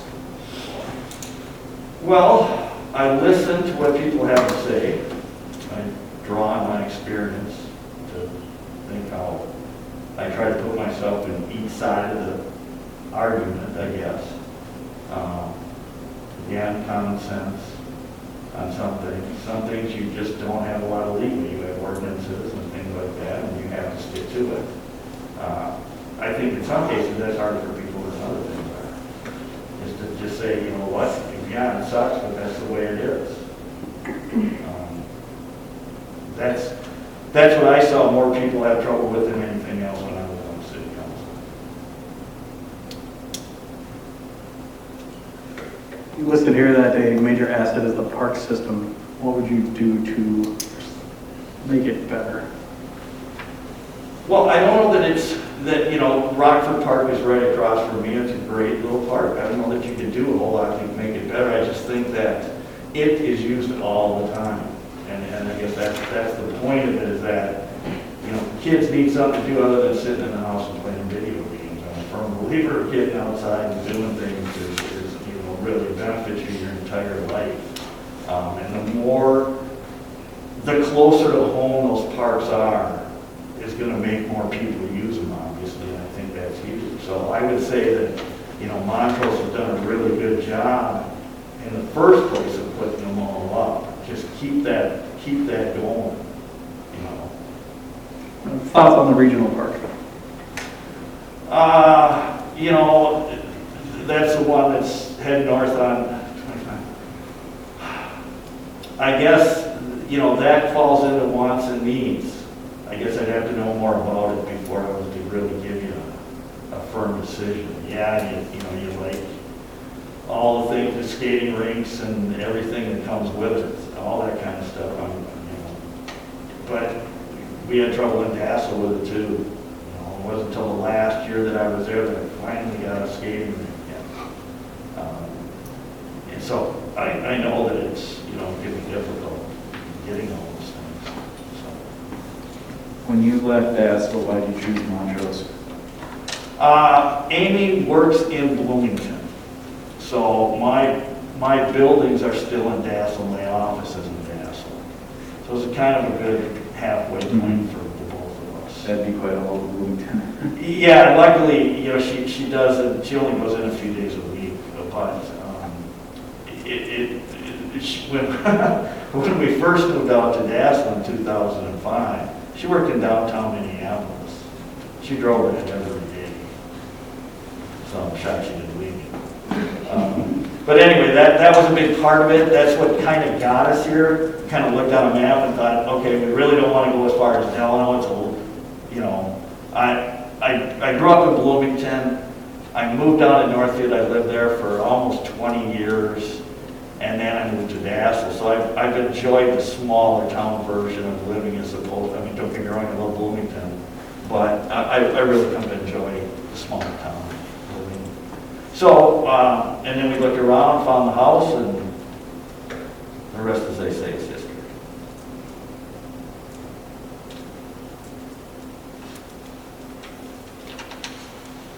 Any more questions? I got one more. Is this $1 million one? It is the $1 million. If Montrose was granted $1 million, how would you disperse that, or? Well, again, you know, before I would just throw willy-nilly out, I'd have to see what's kind of going on in the city, but I think that in planning and zoning, we've always talked about how it looks when you drive down Highway 12, okay, either direction. I think the other thing that would be nice for the city would be, you know, the pixel signs, you know, welcome you with what's going on and things like that. It's almost everywhere, everybody's got them. But, you know, things like that, improvements as far as cosmetics go help a lot. I don't know what schools need, you know, what the elementary school needs and things like that, but, you know, obviously digging into the budget, but, again, you know, find your wants and your needs and appropriately budget that out. I think that's, you know, I always looked at that. Whenever anybody came to me with stuff, is, you know, is it doable? Do we really need it? And what do we really have to get done? We had a moratorium when I was mayor of Haskell because of I&I. So we couldn't build, we couldn't issue permits until we got those lines replaced. And, you know, it took a good year and a half to get it done. So you got to deal with it as it pops up. And it always pops up, of course, as you know, as you well know. Yeah. Any more questions for Mike? Good. I'm good too. Do you have any questions for us? No, thanks for the opportunity. If you decide to pick me, I'll work hard. Thanks for coming, Mike. Hey, you're welcome. You guys have a great night. Thanks, Mike. Yep. See you, Jesse. Good job. Holy. Good job. How you guys been, Michelle? Hi, how are you? Good, good, good. Social distancing. How about now? Am I okay? No, I say I. Oh, you I got you now. I'm a little slow on the update sometimes, Bill. I'm slower. I haven't seen you in a while. No, I haven't seen you either. Yeah, I guess it's the winter that keeps us inside. I did, yeah, I did, no, you were even running, which I was glad to hear you were. And I need to see you go up on the zoning. When you get out there, they probably won't let you, you know, it is not planning and zoning. No, right now, it's okay. Sam now. But you know, it's done in April. I got to do something. I didn't quite hear you. You talked about the age, I heard 2. 62. Oh, cloudy 62. Yeah, because I thought I heard No. 62, you're almost 70. Almost. Almost up by the years. Yeah, yeah. You're good as that. I'll just have to wait it out. I was gonna eat those cupcakes, but I didn't have time today. I'm not sure, but one or the other. You're the, I was in the city. Everybody's still reminding me that I need to go to Jackie B's and pay the bill. what's that? You know, brother. Yeah, you're a good man, Chuck. Although I think they might be Holding How's here school all going, this Nick? Never been to a council meeting. Well, We're here. it wasn't. Never seen it. How's school going, kids? Olivia's the only one back. Right. Miles will have some time. It's not even guaranteed that he'll be back on the 17th. It's set at 68. Parched. I know that they're Set up to saying 72, high see what school, happens if we get some on they're gonna put the. Please, I should say please, I should just freshmen order on it. 15. No. Just, would you? I gotta go. Please, please, and then everybody else. Thanks, guys. Thank you. Have a good night. You too. Mike. Yeah, so he's just still up in the air. Everything like confirmed. Olivia started back. And they switched to pictures. She liked that. You see the way the mayor was just sitting there like She's this, enjoying it. not even paying attention.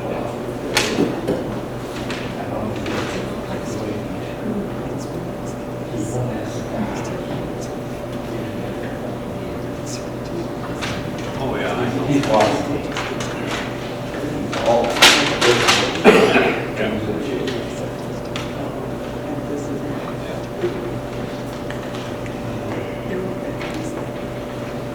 That's why I just brought this up because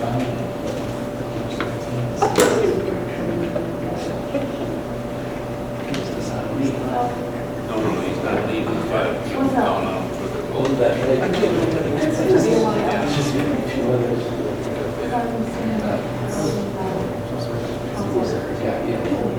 Just like Mike too now, you know, he'll get shot down because Tom runs the show. Wow.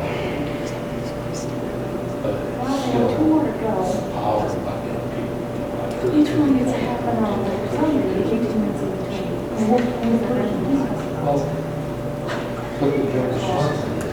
Yeah. So at least hour and a half. They hired the old attorneys back too. They got the union. Huh? What about the? That was the attorney that helped get the union in here. Well, when I saw the name, so that's like 10 to 15 different lawyers over the years. Oh, yeah. Somewhere between 10 and 15. Well, look who's here, our knighted shiny Even got rid barber. of deliver. So I'm gonna stop by at the end of the meeting. Sure. Thank you. Well, we'll make it All right. tonight, so we'll be there till 8:30. 9 o'clock, maybe 9 o'clock. Oh, yeah. Okay, sounds good, thank you. Everything's in there, it's all labeled. Thank you. Okay, thanks. You're welcome. Okay, everybody, come and get your meal.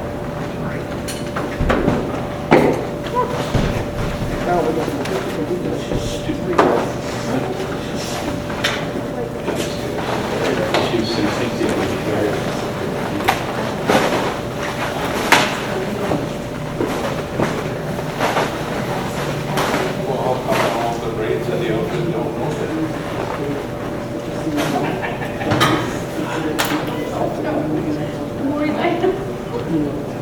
I'm just gonna sit and wait.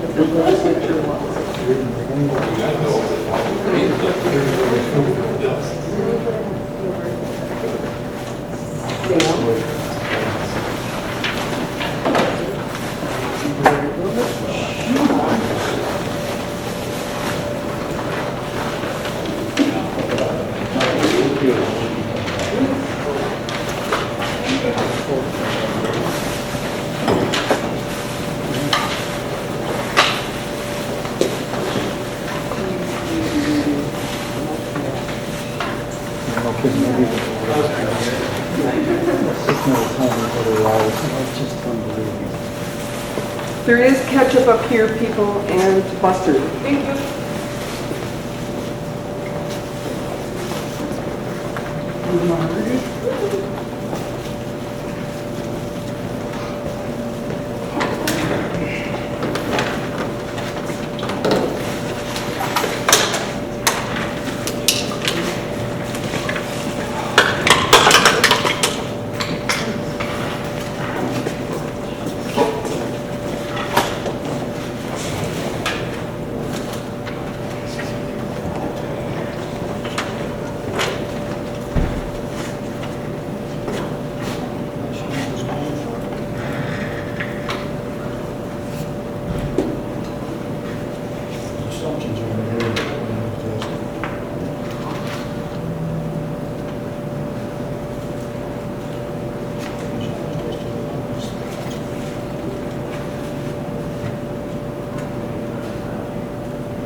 Did they do that gluten-free?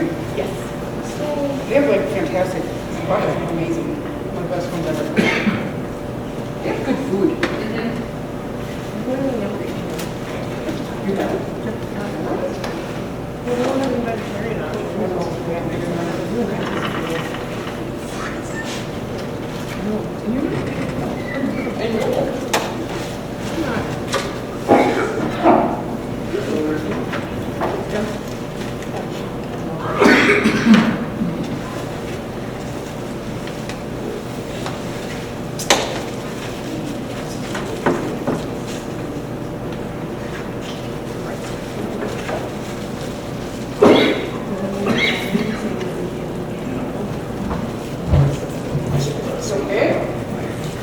Yes.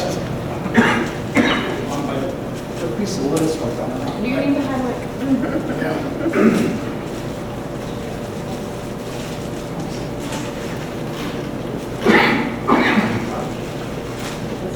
That'll be good for me to lose my voice at this time.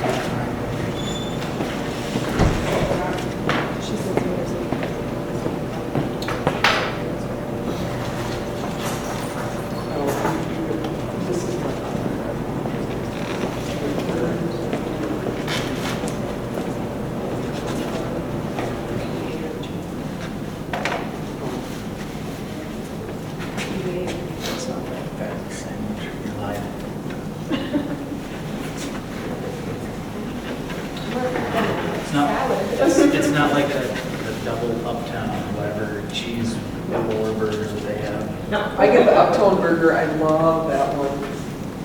That one's my favorite too. Never had it. It's amazing.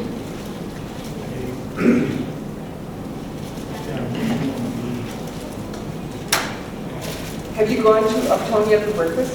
Right. It's been years. Unbelievably good breakfast.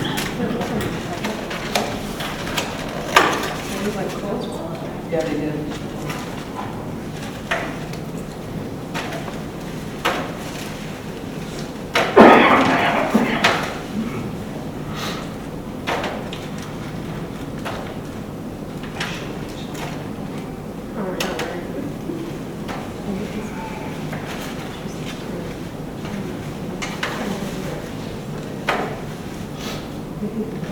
Nikki, what? I just had to get took the chair the shelf over. over.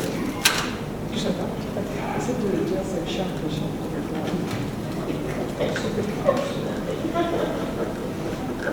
She used to come in and talk to Jess or I, and she would sit on her phone the whole time. It would be about her kids, and she'd be swearing at them, and she'd be swearing at all of them.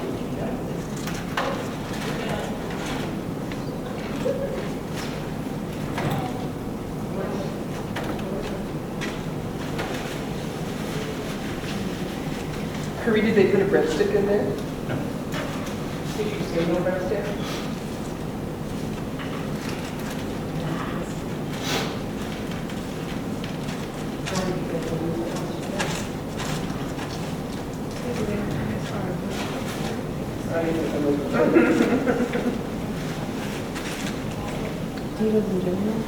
Are your favorite food?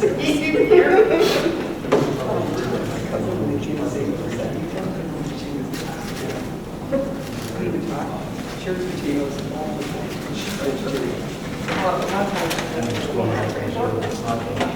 Well, they can like Brookside and Dylan. Pressure. She's ordered it before. Pressure. They have this. It comes with pita, bread, little slices of pita bread, and hummus with all these vegetables. I'm gonna get it sometime. It's really good. She's got it. Should have ordered that when we were there, but you know. Oh, it's good. I don't know what I ordered. It was not good. I didn't have very good vegetarian options. I like the chicken myself. The best I've ever had.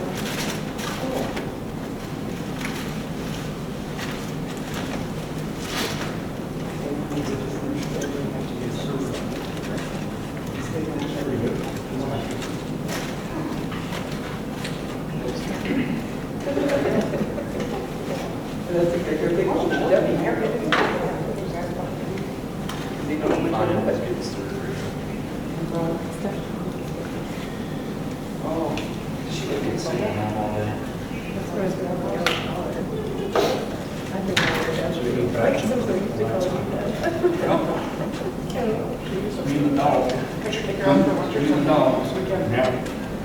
you do that?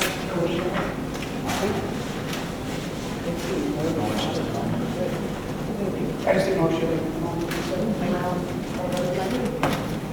Really, if there aren't anybody else. Kirby, And I'm afraid do you think that Bob and Lloyd were here in support of Mike? No, because I'm at my house, so I know exactly what's in there. Oh, yeah. I was just walking, assuming, maybe, I don't know. Said they didn't watch us. They didn't want to just eat.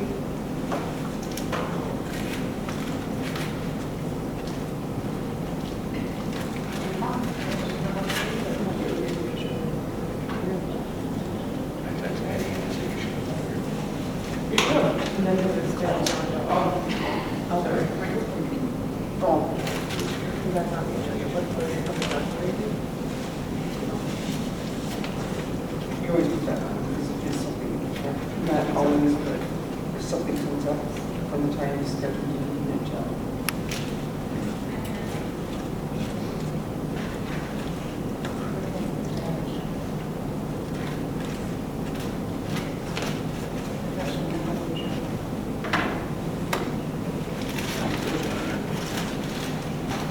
Under everything.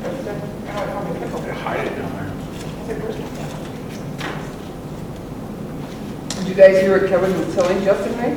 About what? Did you hear what Kevin was telling Justin, right? He got a second COVID shot last He got a night? second COVID shot, and he's really sick. First time around, he did okay, and he said he's really sick. Very common. I wonder how the other guys are doing. Did Eddie get both? No, he, found it out.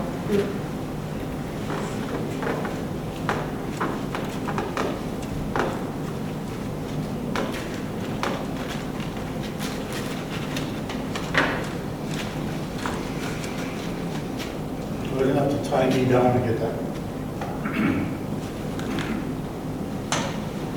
That's gonna be a couple years before I get it. They're gonna have to tie me down to get that shot. When the last time I was shot.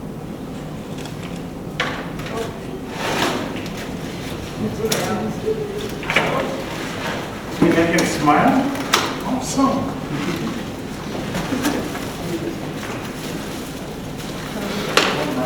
Catch you guys. Hello, Mr. Brumman. How you doing? My name is Deb Belter, I'm the city clerk treasurer. You're going to sit here. Okay. The microphone's on.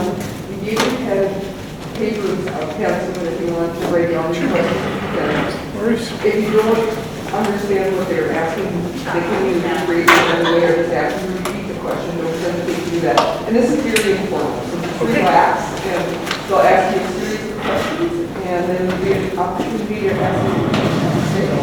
Okay. Thank you. Appreciate it.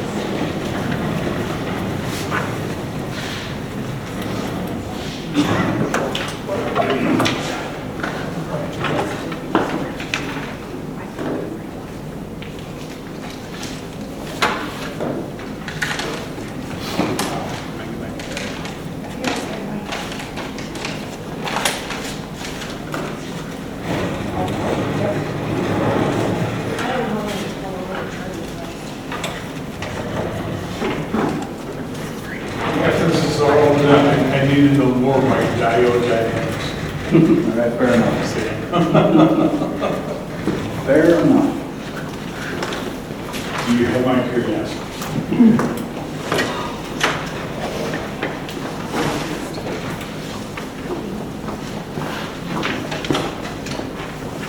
Thanks for coming, Roger. So wait till he gets, Not sure on this mask thing. Do you want me masked? No, You're you're okay. fine. It's hard to tell if the victim is smiling or not, you know?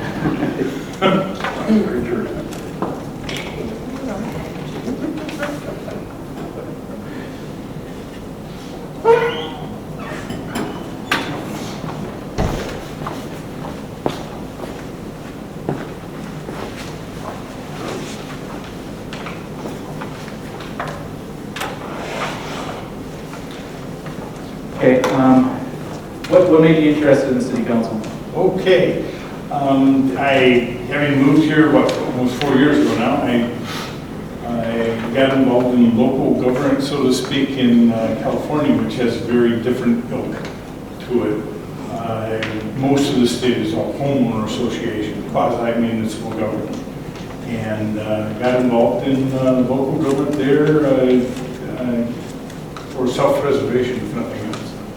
But really learned a lot of lessons about quality of life, and that if nobody steps forward, and there are a number of HOAs in the area where nobody steps up, and so you end up with no leadership. You end up with, and it's not a good environment to be having families in. So I know that along the way, someone needs to sacrifice their evenings and step up and give back a little bit to the community and be part of it. So that's why I'm here. What's a goal that you have if you were to join? Besides peace with the neighbors. Basically, I find Montrose what attracted us to Montrose is still here, okay? And that is, we were looking for specifically crawling out of San Diego and the place called California. We were looking for a small community that, 2,000, 3,000, 4,000 people that you can actually get to know your neighbor and enjoy a community. And it certainly fits the bill. Now, it's far enough away from the contagion of the city, but it's close enough for the conveniences. So the location that way was excellent. Quality of life-wise, it's nice to have a backyard. We have a German Shepherd. This is our fourth Shepherd, and living in a condo was not the place for him. So it's nice in the backyard, that's for sure. So I'm not disappointed. So, Roger, what do you think is necessary to make Montrose a more business or jobs friendly from an environment standpoint? Okay, I learned a lot. I worked 12 years in FEMA working major disasters. And so I ended up working the role of division supervisor responsible for counties. And you learn an awful lot in that process of decisions, how they are made, particularly when stuff hits the fan, right? They have the opportunity of starting over in some aspects, but good decisions make a tremendous difference 2-3 years down the road, and poor decisions the opposite direction. And so, I could bore you of the details of story after story. You can see this, that we have the opportunity of here in Montrose. I can see that there's an inflection point coming for the city that I'm going to be very interested in about Third Water Tower, for example. Just what is the city engineer seeing as far as for business friendly? You're modulating what resources demand that you can manage as a city and what that cost is. Versus what kind of business you're trying to attract and to hold in the city for local jobs, and so people aren't commuting forever, and conveniences and services. But it's a balance that if you don't have the fire department, if you don't have the water supply, if you don't do the sewer balance up right, if you don't have all of these things affect what a business will be viewed as a positive plus for coming here and being here. So it's a balance. And a lot of experience in that, and seeing what succeeds and what doesn't. So I may be able to contribute. You listed one of your major problems confronting the city of Montrose as the recreation facilities. Can you expand on that a little bit more? Okay. Let me try to get I did not hear all of your question, I'm sorry. Are you asking for top of what one thing stands out? You said that one of the major problems is the recreational facilities. No, that's what it's a draw. Green areas and recreation areas, particularly for the kids. What I'm noticing in the neighborhood around us, we have, it used to be 4 years ago, the kids were preschool to elementary. Now they're going into junior high school, right? And so with COVID, they're bouncing off the walls. And they're not going to school. And we have a couple of, one fellow in particular in the area, he loves hockey, wants to do hockey. And I look at that and boy, growing up, I know how big of a job that is to do hockey and to do any kind of activity. But it seems like there's an opportunity. We have all the resources here that we need to be able to do that. And we don't have the spark yet. But sometimes all it takes is a spark and it'll catch on. Because it's not for lack of kids interested in doing things. So, how do we attract that and build on that? And so, we have ponds, we have all the resources. I haven't seen the spark yet. What does somebody who works or worked with nuclear weapon systems electronics do? Oh boy. Spent 11 and a half years working on weapon systems where a mistake could be a big mistake. And so attention to detail was career ending, let's put it that way, if being polite. I worked starting with Minuteman III, MIRV, the Multiple Independent Reentry, acronym stacking acronym. And I got involved, I was a point person for the SRAM, short-range attack missile, which was nuclear tipped. 3R suppression, effectively, missile for B-52s, and the Air-Launched Cruise Missile program. So, but my takeaway, along with that, additional duty to ground missile explosive and nuclear safety officer for a bomb wing, and in that, learned an awful lot about, I piloted the OSHA program, Acceptance for the Strategic Air Defense, which you can, if you can get a head around that. I did not serve in but B-52 Squadron served in Roman country. When they returned, they had the worst accident record in SAC. And in 18 months, we went from the worst to the best. And some of the skin in the game was mine with that. I got dressed down by full colonels bucking for their star, and I read ex-bombers that were not ready for flight in the civilian airspace. They may have been in Nam, but not here. And but that was, at points it was career limiting. I got words for it, but after the fact. But you learn a fair bit working with in the military. You learn with chain of command and attention to detail. Thank you for your service, Roger. So it sounds like you've had to make some pretty tough decisions on occasion. Can you kind of explain to me what that process is that you go through in your head to make those decisions? Well, the toughest decision I've ever had to make, I think, besides marrying the right woman 50 plus years, right? But the toughest decision that I was faced with was in North Korea, or South Korea, whether I would accept a bribe. And, $1 million. And I was astounded. I said no, but I look back at that, how much would my life would have changed. But I was astounded his response, his retort to Vice President of Samsung.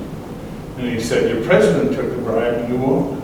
And I had no idea what the hell they was talking about until a few months later, a year later, and Clinton had taken the bribe. And so,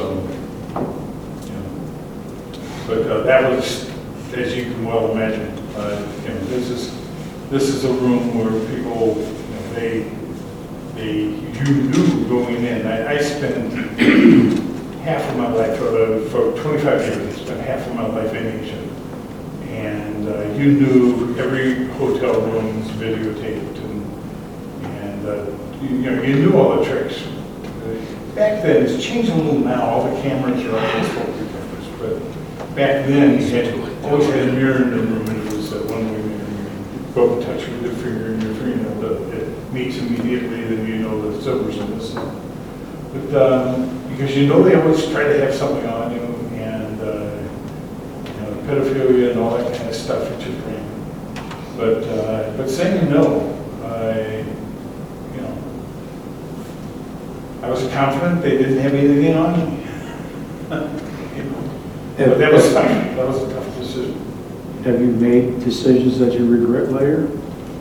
Oh, man. Geez. Decisions, well, in retrospect, no. But for a short term, absolutely. An issue was a company that I got attracted to, BioCube. I spent a bunch of money unwisely up front. And was Vulture Capital. We were funded, and boy, we were coming up with a way to accelerate FDA drug approval by half, by cutting it by 50%, which is worth millions. But our CEO was spending he wanted to spend the money to have a hands-on lab and that kind of thing. And he spent this into oblivion. We never made it past second round funding. And it's really tough. I was vice president at the time, and I had board meetings and trying to have my way, but that was a mistake of mine, not pushing hard enough. In retrospect, I should have said, I'm out of here. I stuck around too long. What's your favorite thing about Montrose? Sorry? What's your favorite thing about Montrose? What's my favorite thing about living in Montrose? I'm not catching that word. What is your favorite thing about living in Montrose? Oh, man. Outside my neighbor, best neighbor I've ever had.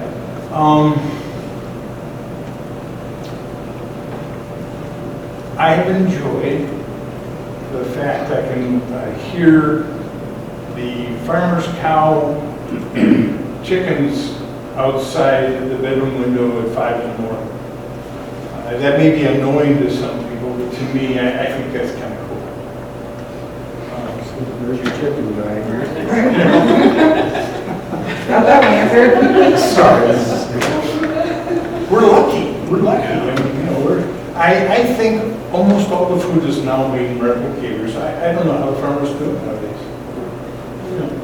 Well, that was kind of an inside joke. I mean, we've been dealing with the people wanting chickens in town for a long time. Oh. When you said you like the sound of chickens outside, We'll get to that question. Okay, I understand. Your neighbors having, that's an issue. We had these discussions, believe it or not, in California. The real heart of the issue, that was bees.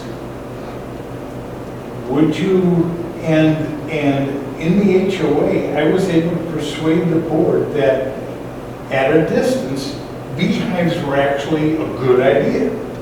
And it took a couple of years, but after we had twice, bees grow inside the walls. And you're removing hundreds of pounds of honey inside the walls, right?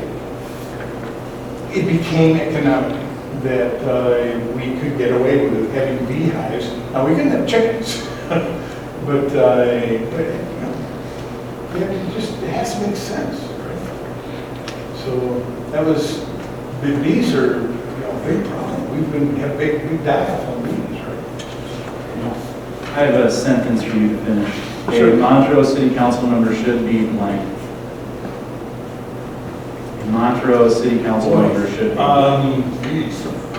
Ethical and fair.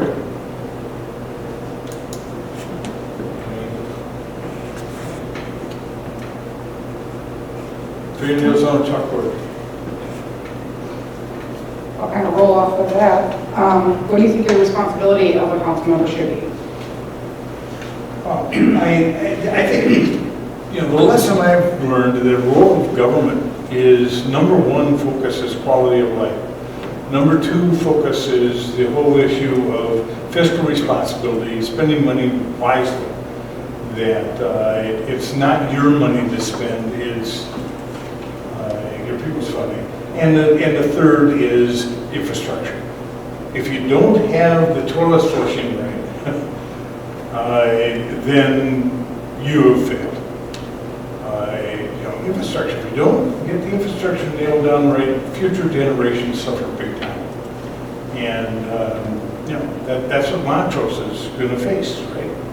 When we have business grow and we don't handle our water and our sewer and our roads and the school systems which attracted both families, if you don't do that kind of stuff right, the rest of it, quality goes in the pot. So, those are the big three to me.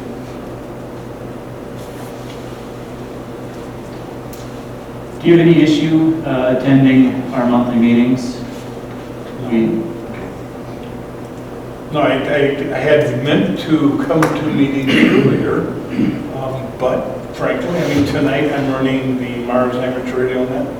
So I'm active with Mars, which is military affiliate radio. And so I'm staying active that way. I am working on my book, which has absorbed 6 years. Been writing on this book. Don't do a book unless you really love this. It's been really tough, but I've learned an awful lot. So that's been good that way. The toughest thing for me when I was in going home on Mars was getting my mother to say over when she was done talking. Yes, sir. Yep. Over and not out. Thank you. Out means no response.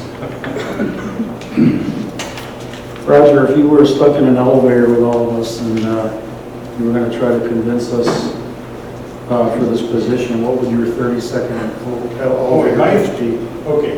I have, you know a little bit about my background. For Lockton Associates and for DPI before that, I interviewed over 200 Unix kernel programmers. Some of the best in the world. I'm talking about the Borns and many people now who are famous names in the industry.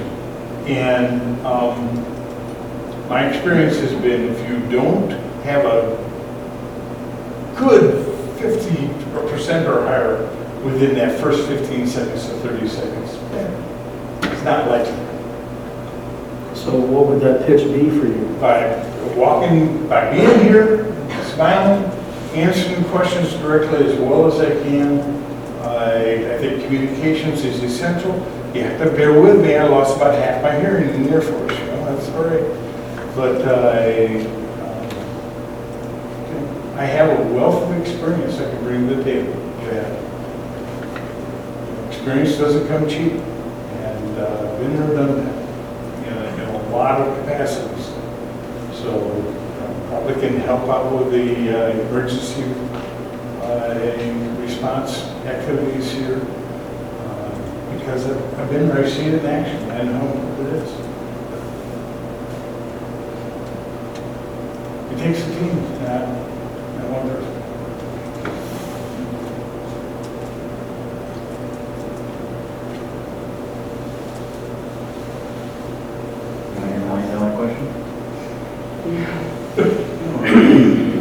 What was it like working in all of the natural disasters? I mean, you've got 5 that you say. Yeah, I mean, Katrina, Wilma, Katrina, Rita Lee, Ike, Sandy, I had like 12. I also was part of the 7-person team assigned to work with the CDC for Ebola screening at JFK. And so, that was interesting. And I lived in Beijing for 3 years, and one of those years was SARS. So I was in Beijing for the advent of SARS and handling of SARS, and then I worked with the CDC on Ebola screening. And lessons learned, where do you take away the lessons here? Number one is that you are surrounded by many good people. When situations start getting out of hand, or people start getting out of hand, give them something to do. That is the single greatest risk in a disaster, is when you have good people with nothing to do. It's a waste. Wasted talent, a wasted Sunday. And so, I mean, it could be sandbagging teams, and managing the sandbagging teams. It could be, medical help. But understanding the people and having credentialed people, trained people is everything, if you can. If you don't mind, I'll give you a little anecdote that's specific. Gives you why. That's an important data point. With the witch fire, which I did not work, I responded as part of CERT, Community Emergency Response Team, in San Diego. We had 1,000-member CERT team. And I was the integral part of the communications subunit within the CERT team, and built our own repeater and all these things. But that is the largest mandatory evacuation in the history of America. Was the witch fire in San Diego. It wasn't Katrina. Katrina was about 750, 1,000 people, 100,000 people. But San Diego witch fire was over 1 million. And what we had is we made the football arena as a evacuation area. Well, everything was well and good, except as a CERT team, we arrived and we got in, walking into the building, and a bunch of kids in an impromptu kid corral was set up for parents to be able to have other parents watch their kids while they're trying to find where their mates are, whatever, right? And it wasn't until about 3-4 hours into it, we started noticing odd things. And sure enough, one of the volunteers for this kid corral was a child molester. And this is your spontaneous volunteers doing a wonderful thing. But the predators come out of the woodwork in this environment. If you don't have an eye on things, and if you don't look for pre-qualification and training, things can get ugly real fast. So, you learn this kind of thing where you don't make assumptions.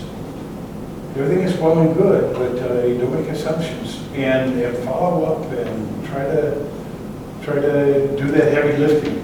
Because the average person in the disaster, they can't. I mean, they're struggling with what they have to handle. And so that's your group. You know. And so you gotta wear 3 or 4 hats. But I would say that that's the biggest lesson. You know, I can make comments about particular areas and things that left out, whether local governments were corrupt or not. Corruption doesn't solve corruption, right? So if you go into a city and it's corrupt, it's going to be corrupt when you leave too. You can't fix the problem. You know, working in FEMA, you can't. And it's heartbreaking because the people are screwed. And you know they're going in, and you know, and you have millions of dollars going into the field. So you try your best to get the right money in the right place to handle the situation as well as you can, and to know the ground truth. Know what are the facts.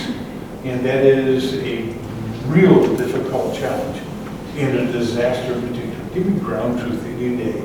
And, you know, like some famous person said, you know, what is truth?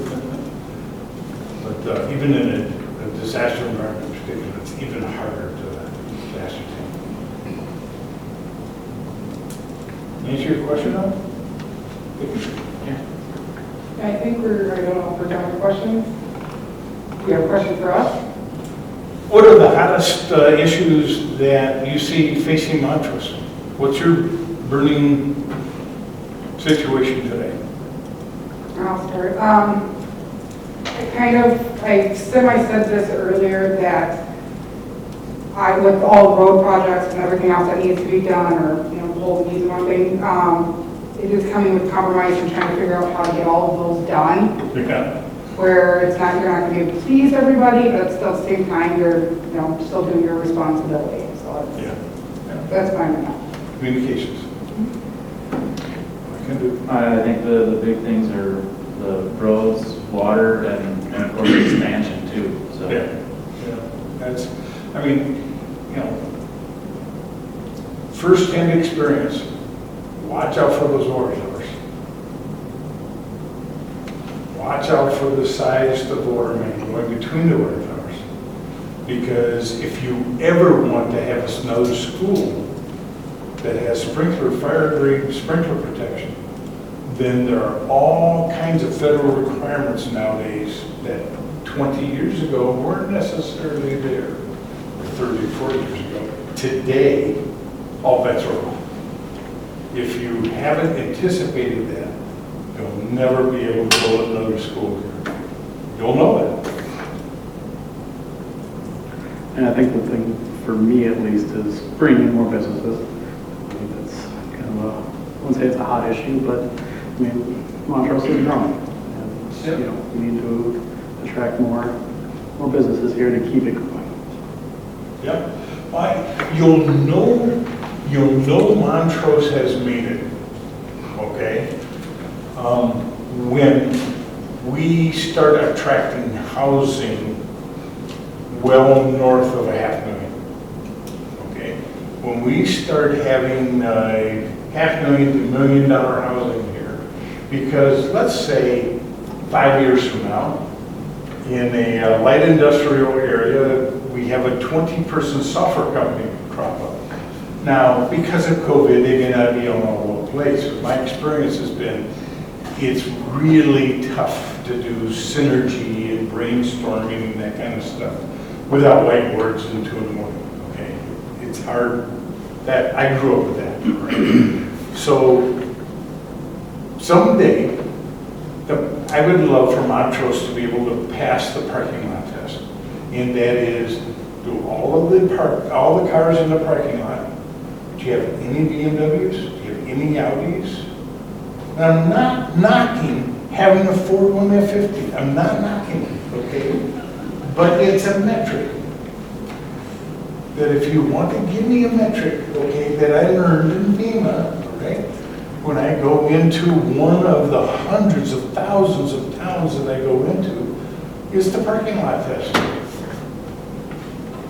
Because it tells you immediately, you know, is this community capable of supporting a fast-growing software development firm that is a hotshot, brainiac CEO, and he wants to be able to have a $750 or $1 million house. We want that here in Montrose in 10 years. That to me, if you want to measure success for Montrose, we can attract that. Well, one of the things that we pride ourselves in here in Montrose is affordable housing. Yep. Delano's growing leaps and bounds, and people are moving here because they can't afford to live there. Yep. Okay, so I think we're quite a ways away from the $750,000 home and the beams in the driveway. But we need to expand our tax base by more housing, more development, more retail, more business. Well, we have Waverly just down the road. What's our relationship with Waverly? Do we coordinate with Waverly as far as economic development zone, attracting? I mean, can you imagine the impact of just having a Burger King here on the corner? You're preaching to the choir. But I mean, it's hard to attract a higher tech business. It's hard to attract that. Delano is firing on all cylinders in a lot of ways. It's great. It's wonderful. They will have their problems too. I mean, if you ask me what is the one thing that stands out that's going great for Montrose, is we're not Monticello. Okay? Just ask any police officer. Compare and contrast the two M's, Montrose and Monticello. Okay? Night and day. But I look at, Waverly is an interesting extension of this corridor down to 12. And I've lived a chunk of my life on Highway 12. My parents' farm is off of 12 in Clinton, Michigan. Okay? The same Indian path that goes all the way out. And when I lived in Spokane, it was just off of 12 going, and that was the Indian Trail going up the Kit Carson Trail. Goes up Spokane Mountain. It's the same US 12, right? And so there's so much history here, right adjacent to it. But can we leverage and take advantage of it? Yes. Delano, or I call it Delano, okay, is growing great, and there are companies coming closer and closer down 12, and their industrial park is to the west side of Delano, right? So it's going to have an impact on Montrose, whether we like it or not. And from an affordable housing standpoint, we are definitely going to have demand for it. But we had to fight this last voting time around to keep our own elementary school. What the hell is that about? To kind of answer your question, the Chamber of Commerce has kind of been working on some of that stuff, because we have a combined Chamber of Commerce with Waverly. They've been working on some of that stuff, including even going out and trying to get like a daycare center somewhere between either Montrose or Waverly, just because of the need that, the daycare has, especially now with all the COVID and stuff, there's going to be a huge need for daycare in a year or two. Agreed. Yeah, I'm glad to hear that. I mean, that is, this council is not going to do it all, right?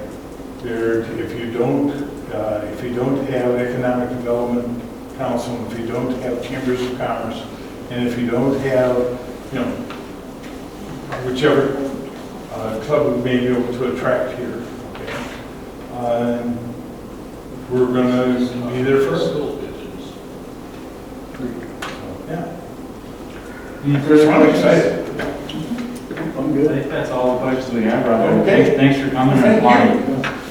Thank you for being patient, and being here, and all that kind of stuff. Thank you very much. Sam, I want to know about iodynamics. I've been acting in amateur radio since I was 13. It's actually just a lighting company to do automotive lighting. Pretty good for us.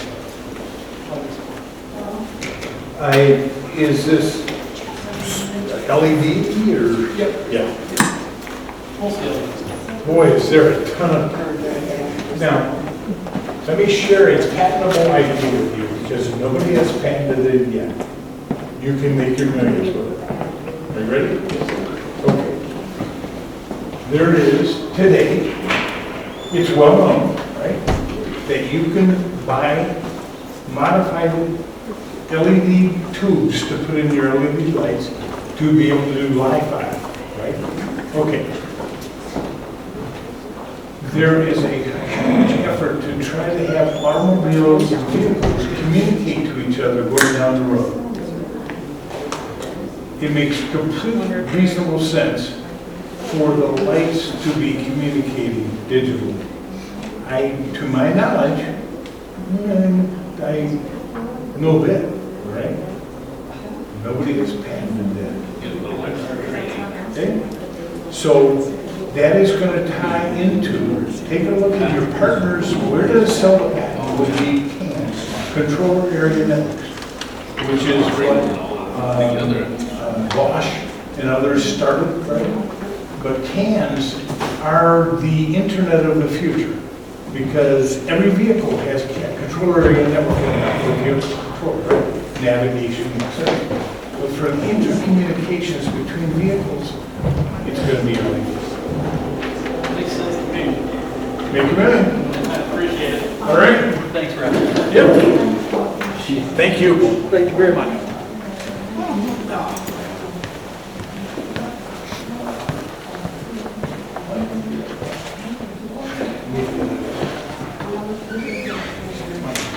David, you're here? So, I ran over, I'm sorry.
Who's the best one so far, Mike?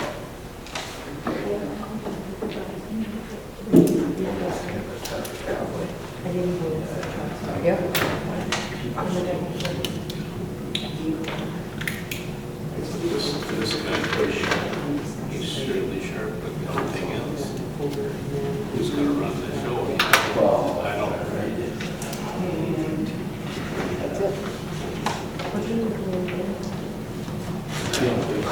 But he may not be that type, but Mike Withrow. I have to leave for that dentist appointment. Oh, yeah, on Aspen Lane there. Yeah, right at the first house.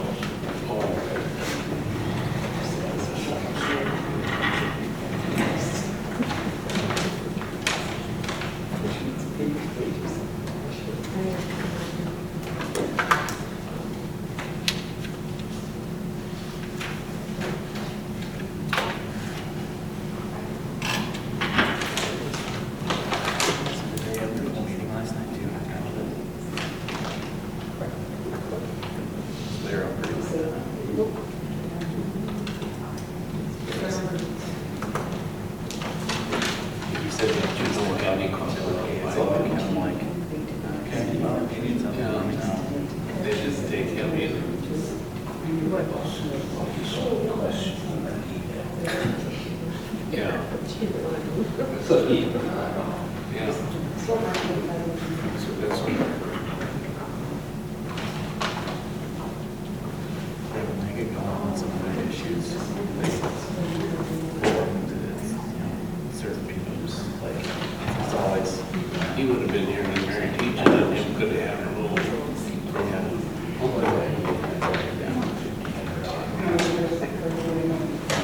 You borrow that money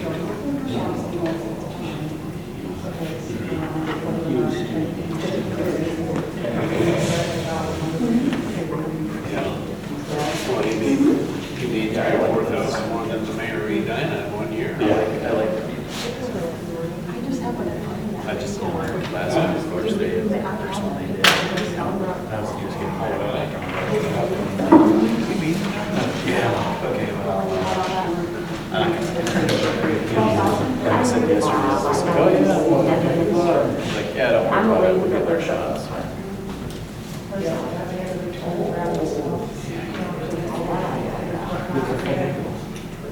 I know, I heard. I know I still can.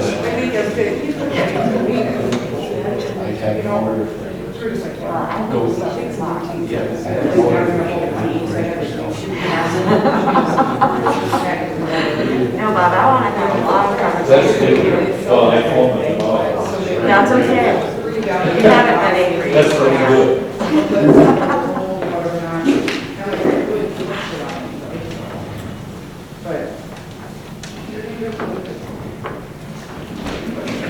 Yeah, I'm fine with in that wrap, it's gonna be Huh? Oh, you put it in here. You gave it to me a long time ago.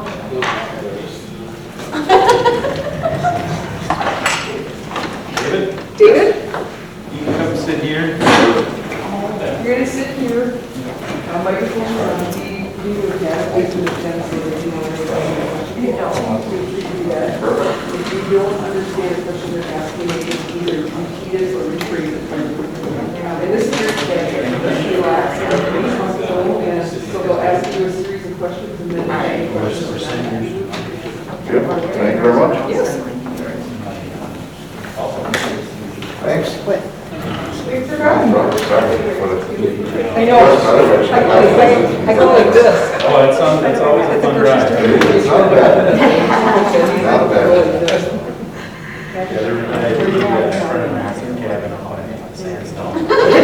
Found some interesting back roads to get back. Yeah.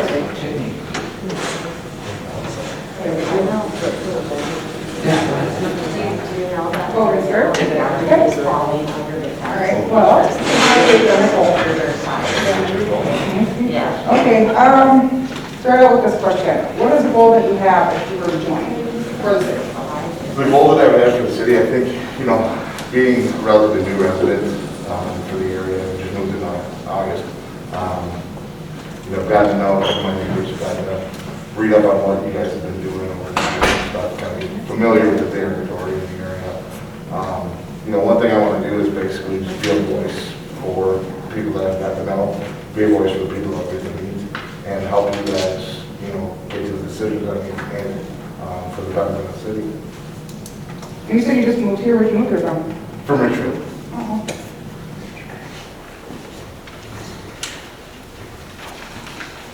And it's still my question of why you decided to apply then with your answer, which is good. What is one thing that you think that the city could improve or change to better itself? I think the one thing that, kind of being an outsider, I guess, looking in and seeing what to improve. Growing up in Apple Valley, when I was growing up there was, 20,000 people. Now it's upwards of 50, 60,000. So I got to see a smaller town continue to grow. And I think that's kind of where I see Montrose is like, yeah, we're still 30,000 people, but, we can keep building and keep growing the community the way that we want to, where we don't lose the identity of what Montrose is, but we show the rest of the area what we can deliver to it. And I think being a hub with Delano, with Buffalo, we looked at it as a leader in Wright County. I think that's what I want to see for this city.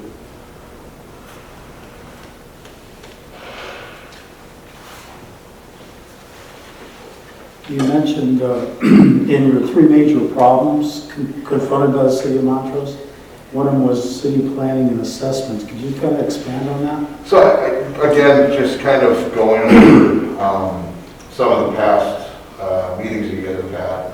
I've seen that that's come up where there's been issues with, fixing some road issues here or whatever. I think the concerns from the community, I guess, is what I got out of looking at those numbers.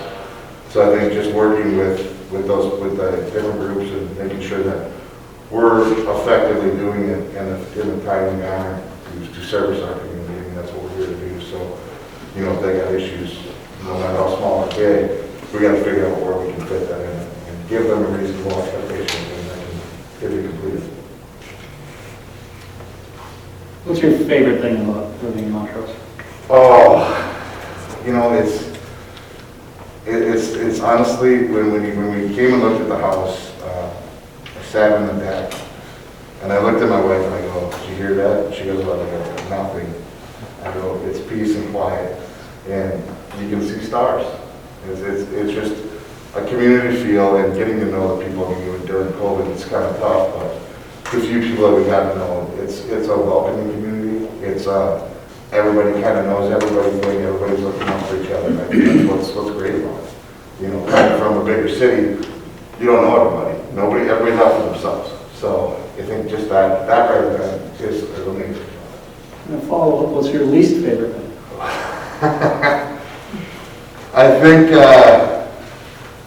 unfortunately, looking at some of the bickering on the social media, I think that is something that's disheartening to see. I mean, it's something that everybody falls into, but it's just, especially if you're an elected leader, that I think it's something that you got to stay away from, and something that we got to rise above and be better. So I think that's something that's kind of a concern, looking up from the outside.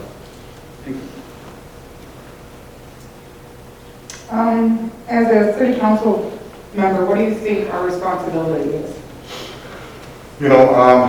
Working with, planning for the budgets, working with our community members, working with Parks and Rec, listening to what the needs of the community are, and just overall taking where the city is and making sure it continues to move forward, and helping Kirby in his new role, and making sure that we all have his best interest in mind as well.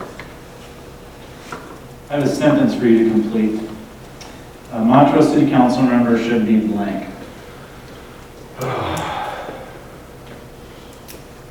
A Montrose City Council member should be a listener. Should be a listener for the community and engage off of that and work with everybody. I don't think we need people that just talk and want to be heard. I think we need to listen to what the needs of our constituents are.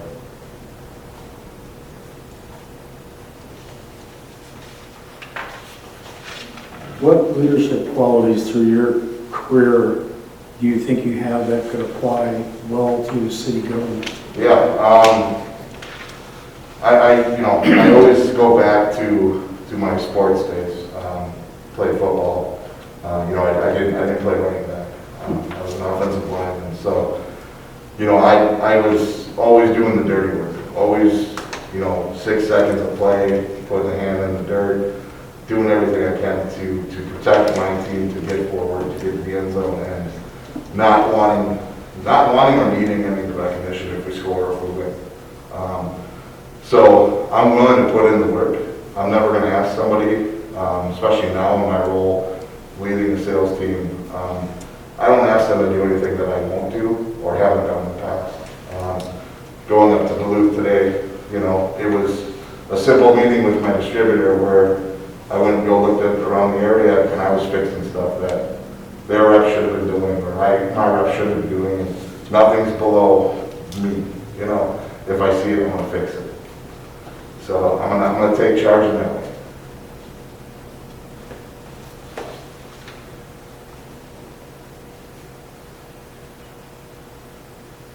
All right. Go ahead. No, go ahead, Sam. I just, go ahead. If Montrose was granted $1 million, how would you like to see that be used? I would love to see a use of that being building kind of a main street, that old school main street where you have local shop owners and that kind of stuff, places where we can frequent, where we're helping out the community with their, overall way of life as well, but also something that's vibrant for the surrounding communities to come to as well. I'd like to see, if we had $1 million to use that towards fixing up any parks issues that we have, or focusing on one or two. I think the big thing was right now is the ice skating rinks.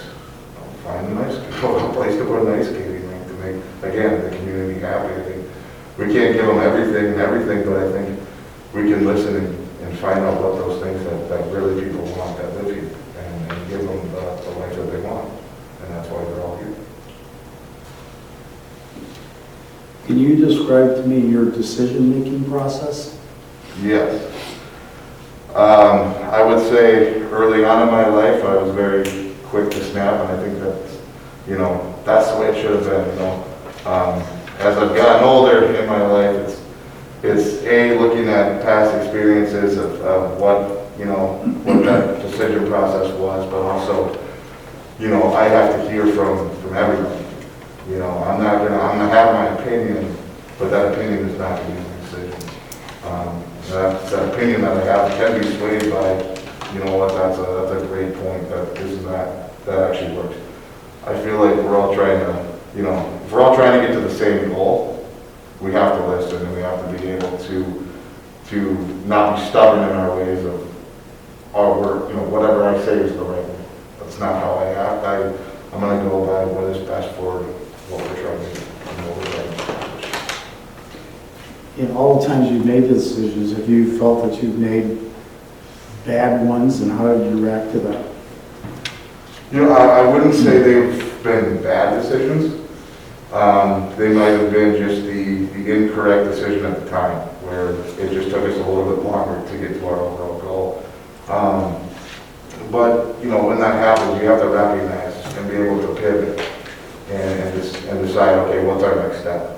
Because we're not going to follow through with the entire plan. We started it, we've gotten here, we've got some roadblocks. Okay, what's the next move? Now let's come back together and figure that out. So, we have that.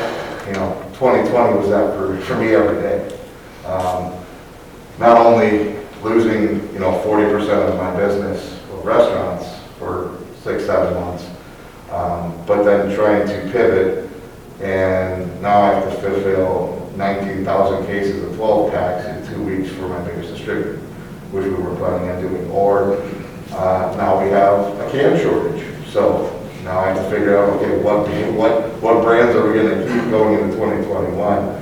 And it's an everyday process that we're going through, and it's not perfect, but we're working together, and nobody's holding any ill will towards that's the decision we made, and maybe it was wrong, but we're gonna pivot if it is wrong, and we're gonna get in front of it so that we can stop the issue from bleeding us even more. So, I don't think anybody's perfect, and if they are, God bless them.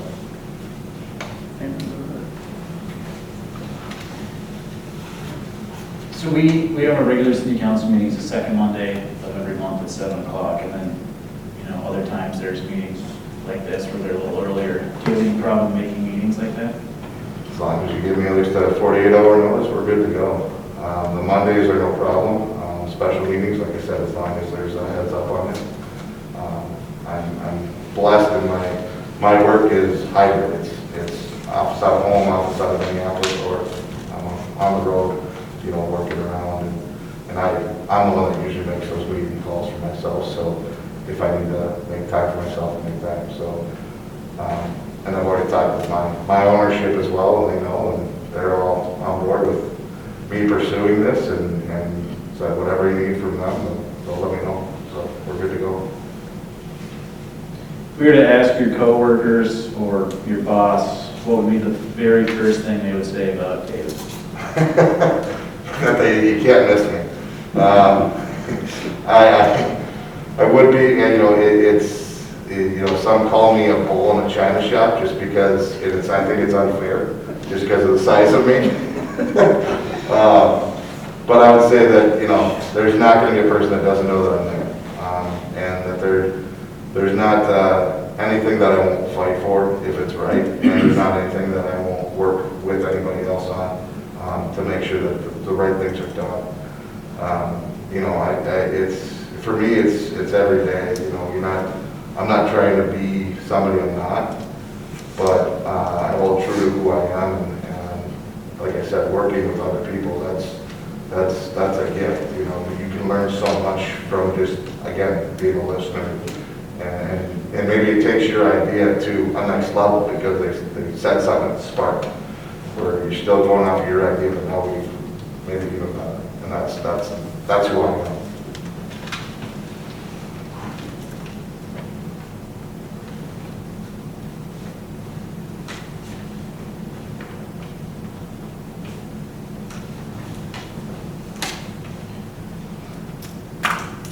Sam, you want to ask your chicken question?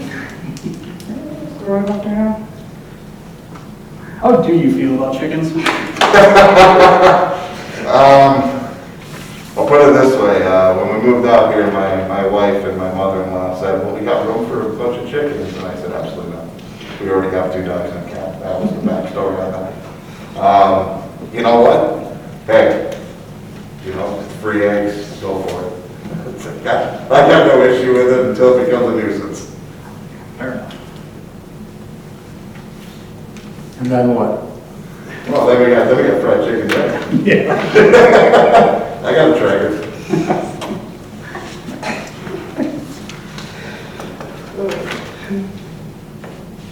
What are, do you think the biggest strengths Montrose has going forward over the next, say, 10 years?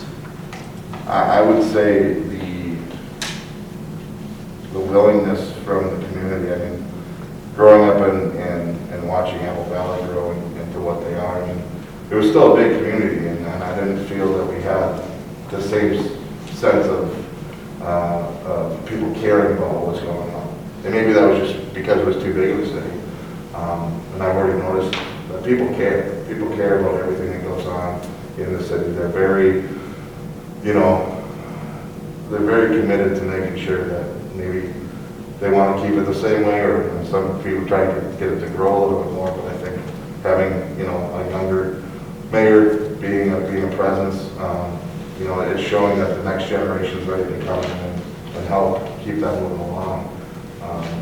You know, I've never been one for politics, to be honest, or stuff like that, but something about, you know, when my wife showed me the pamphlet, I was like, you know what, this might be the right thing. So this seems like fun for me to engage a lot more inside the community that I want to build a family now, you know, so I want to be a part of that.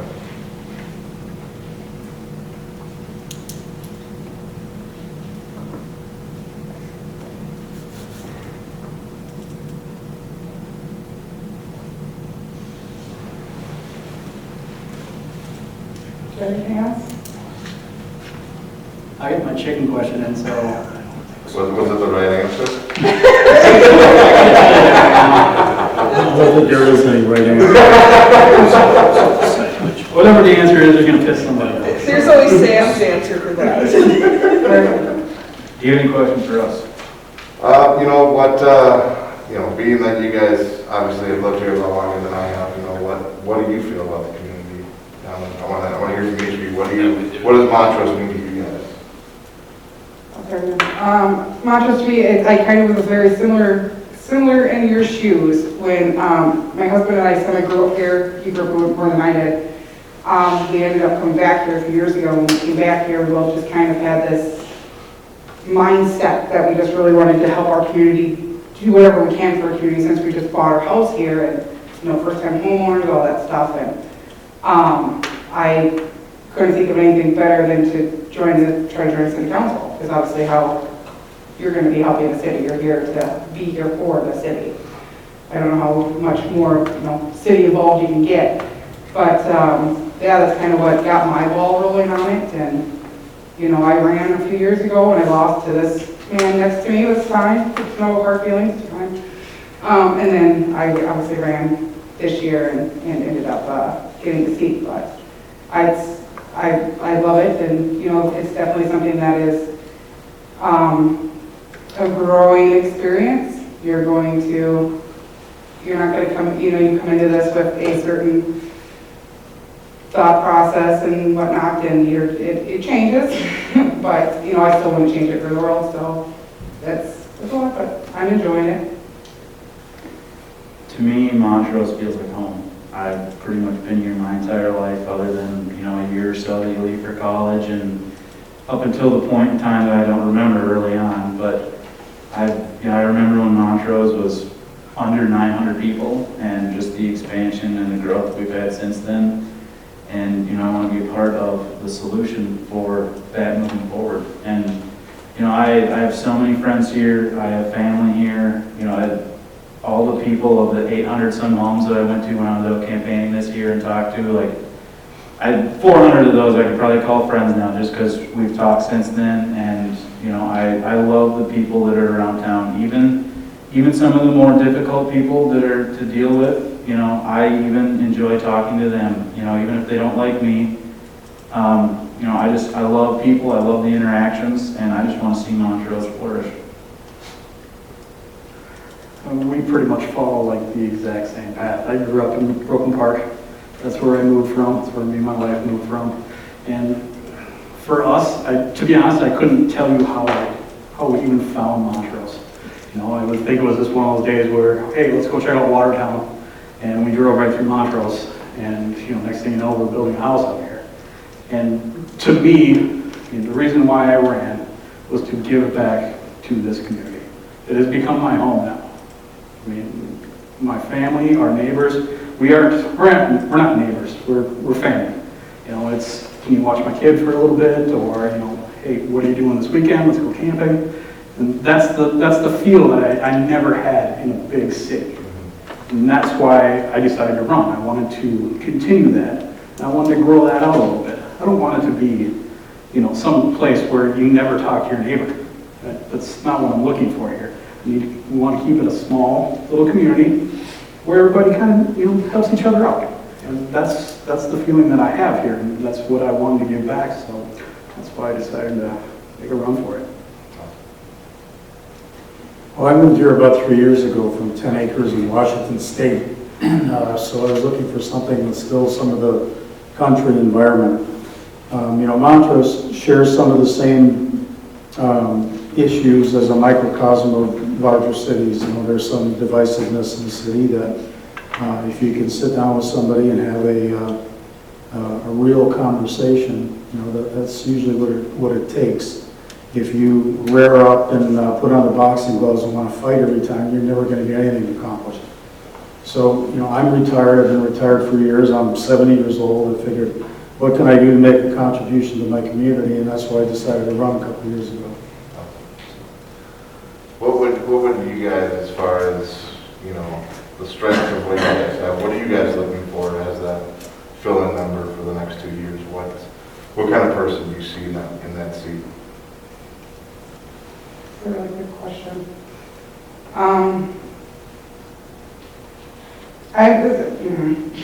Kind of torn, because it's like I really do want somebody who is going to come in here and has, I guess, a very similar vision of they want to help move this city forward.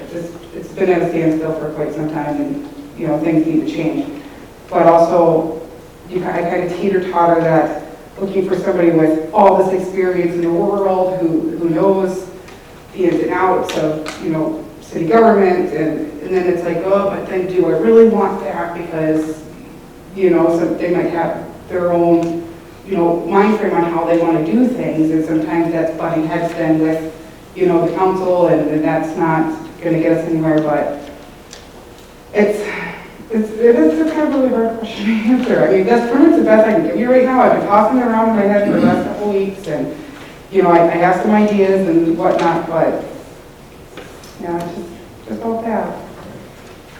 You know, I look for somebody that's, got the good listening skills, that wants to help, expand Montrose, and, somebody that has an open mind. They don't go into something with a complete set mindset of this is exactly how it's going to be, and that's the only way we're going to do it, not just now, but forever. And someone that, they take both sides in, and, they have the gumption that if we do something as a city council, make a decision, that they'll stand up to it and, not go around and causing issues behind, the backs of other people on the council, and getting involved in some of the spewing that goes on. Someone who he's there for the residents, someone who's there for them and only them, not for their own personal goals, just you're there to help everybody around you. Yeah, I kind of agree with both of what they're saying. I think my take on it is there's a lot of disconnect between the city and its residents, and I think I'm just looking for somebody to help kind of bridge that gap some more.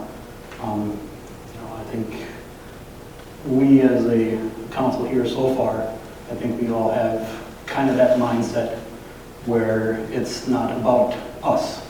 It's about citizens. It's about the people that elected us to be here. And so, that's kind of what I'm looking for. Yeah, and I look at being ethical as a key priority, standing on principles, and being able to carry on a good debate. So going back to what you just said, where do you think that disconnect is with the community and the city? And like obviously, there's no answer of how to fix that because that's what we're still working on, obviously. But how do we build towards making that a more cohesive group? Also another great question. I think some of the disconnect came from previous council members and everything, not just along the lines that there might have been some issues between them and some other people, and then it just becomes a whole big thing that it's getting out of hand, and then the whole social media, and then somebody says something, and then that's then people start hating the city for things that they don't know is going on, because of that misinformation that they're getting and whatever not. And I think, I wish I had a perfect answer for that on how to fix it, because otherwise If there was a figured it out by now. you might But need a full city council. right, but it's I think that's why we need another good positive person on this council that's going to help with everybody's minds and figuring out how we're going to continue moving forward. Yeah, I don't think there's a perfect answer. Like I said, when I was out and I did door-to-door stuff, the 800 some homes that I stopped at, you could have one single problem that several different people complained about, and they all have a different solution about how you should go about doing it. So, and that's kind of the thing is, you got to take in all the ideas and know that, there may be 400 solutions for a problem, and 399 people aren't going to like the solution you pick because it wasn't theirs. So I think that's kind of where the disconnect comes. I think social media sometimes plays it out more than it really is. I know that when I've talked to people where they called me that, usually once you explain something, then, they get it and they understand and know that not everything is completely true that you read on the internet as much as, we'd like to believe everything on the internet is true. So I think that's kind of where the disconnect is, but I think we're progressing towards bettering that. And another thing that makes it difficult, the dynamics of the council changes every 2 years. We have new elected officials. So then it takes some time to gel as a group, as a functioning organization. And by the time you gel, there's another election that comes along, So, I'm not suggesting that we don't have term limits, but, it is something you have to deal with, Absolutely. Bottom line, you're not going to please everybody. No. And then that's kind of the thing that is the biggest thing that I've found, honestly, is communication solves a lot of issues. And just finding how to communicate the best way to everybody. Sometimes you have to over-communicate as much as you don't like it, you know, just that will solve a lot more issues. At least hey, this is why we came to this decision, this is what we're going to do. And then we kind of get in front of the backlash, you know.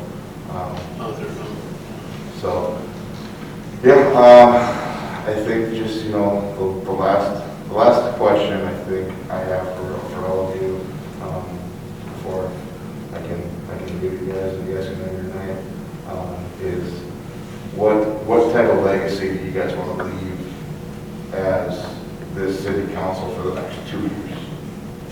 You know, if you only have the next 2 years, what kind of legacy do you want to leave behind for the city of Montrose? I always gotta be the first one to start. I think the biggest thing that I would look for is that whether or not people agreed with anything I said or did, that they knew that no matter what the decision was, that I have the best interest of Montrose at heart. You know, we may not always agree on everything. You know, I have friends that are very, very different in political views, complete opposite, and we always can seem to find a middle ground. So, and that would be the one thing that I want people to know, is that no matter what, even if you didn't like what happened, the best interest was taken into consideration. Yeah, there's no personal agenda here. I mean, we're all here to make Montrose the best that we possibly can. Yeah, I would like to see some key growth areas in businesses, retail, even housing. Spread the tax base out. Yeah, I mean, all great answers. But I wanted to, like, just to be known that I came in and I did the best I could, people that knew that. I have no other agenda with being on city council besides trying to help my community in the interest of my community and being here for the people as much as I possibly can. Obviously, you can't be there for, every single person and whatnot, which comes into play with the whole you can't please everybody aspect, which it is what it is, but I want it to be known that I did come in and I did whatever I possibly could, even if it was minimal, but I was here and I tried. That's all the questions I have, Dad. These are all really good questions. Thank you. Yeah, good interaction, David. Thank you. Awesome. Appreciate it, guys. Thanks for the time, and hopefully we can talk some more. Absolutely. Thank you. Good, David. Thank you. Appreciate it.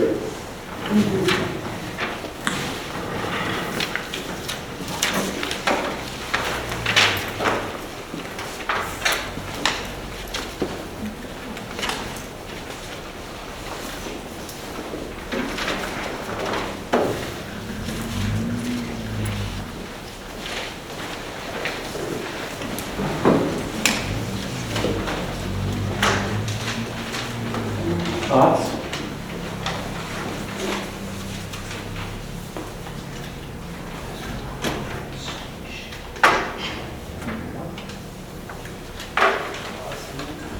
No thoughts? There's a lot of really good answers. Yeah. What's that? A lot of really good answers, even without getting provided the answers ahead of time, they're really well thought out. And all of them were.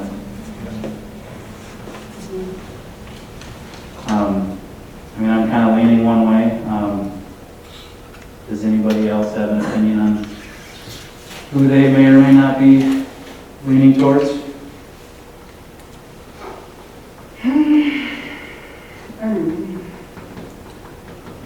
Well, I appreciated David's sincerity. I mean, he's a very sincere individual.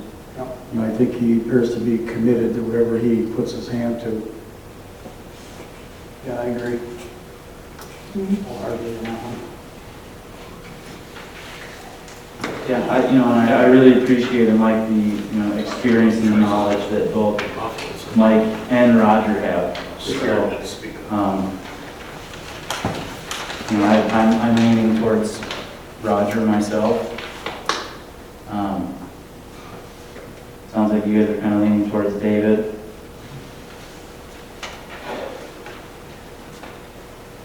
personally think Dave would be a good fit here. I think he's got the right vision. I think kind of, I'd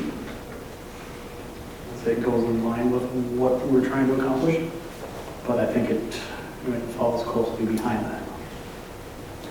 It was pretty evident, the dialogue that we had was very easy to discuss, to talk with him. Yep.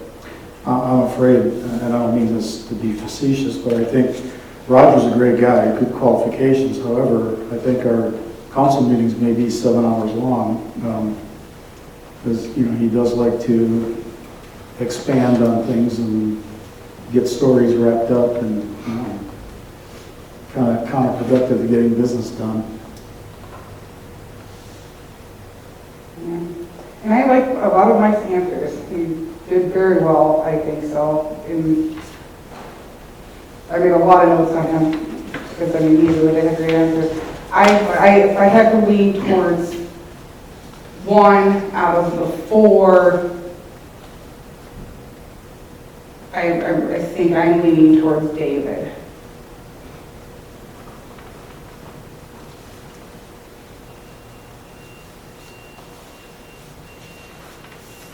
Any other thoughts on that?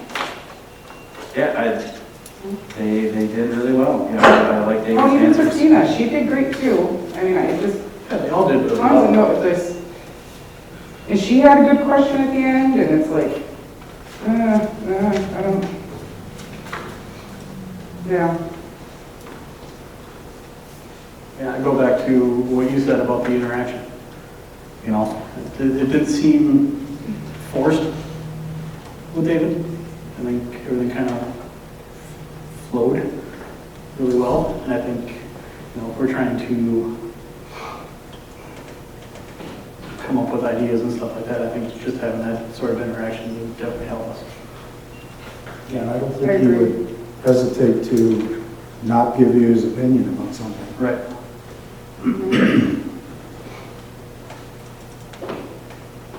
Do I hear a motion one way or the other on any future council member or someone to fill vacancy? Well, I'll make a motion to appoint David Paradisi to the open council seat. I will second. Is there any further discussion on the matter? Hearing none. Nicole? Aye. Sam? Aye. All vote yes. Tom? Aye. Motion passes 4-0 for David to be appointed to the city council.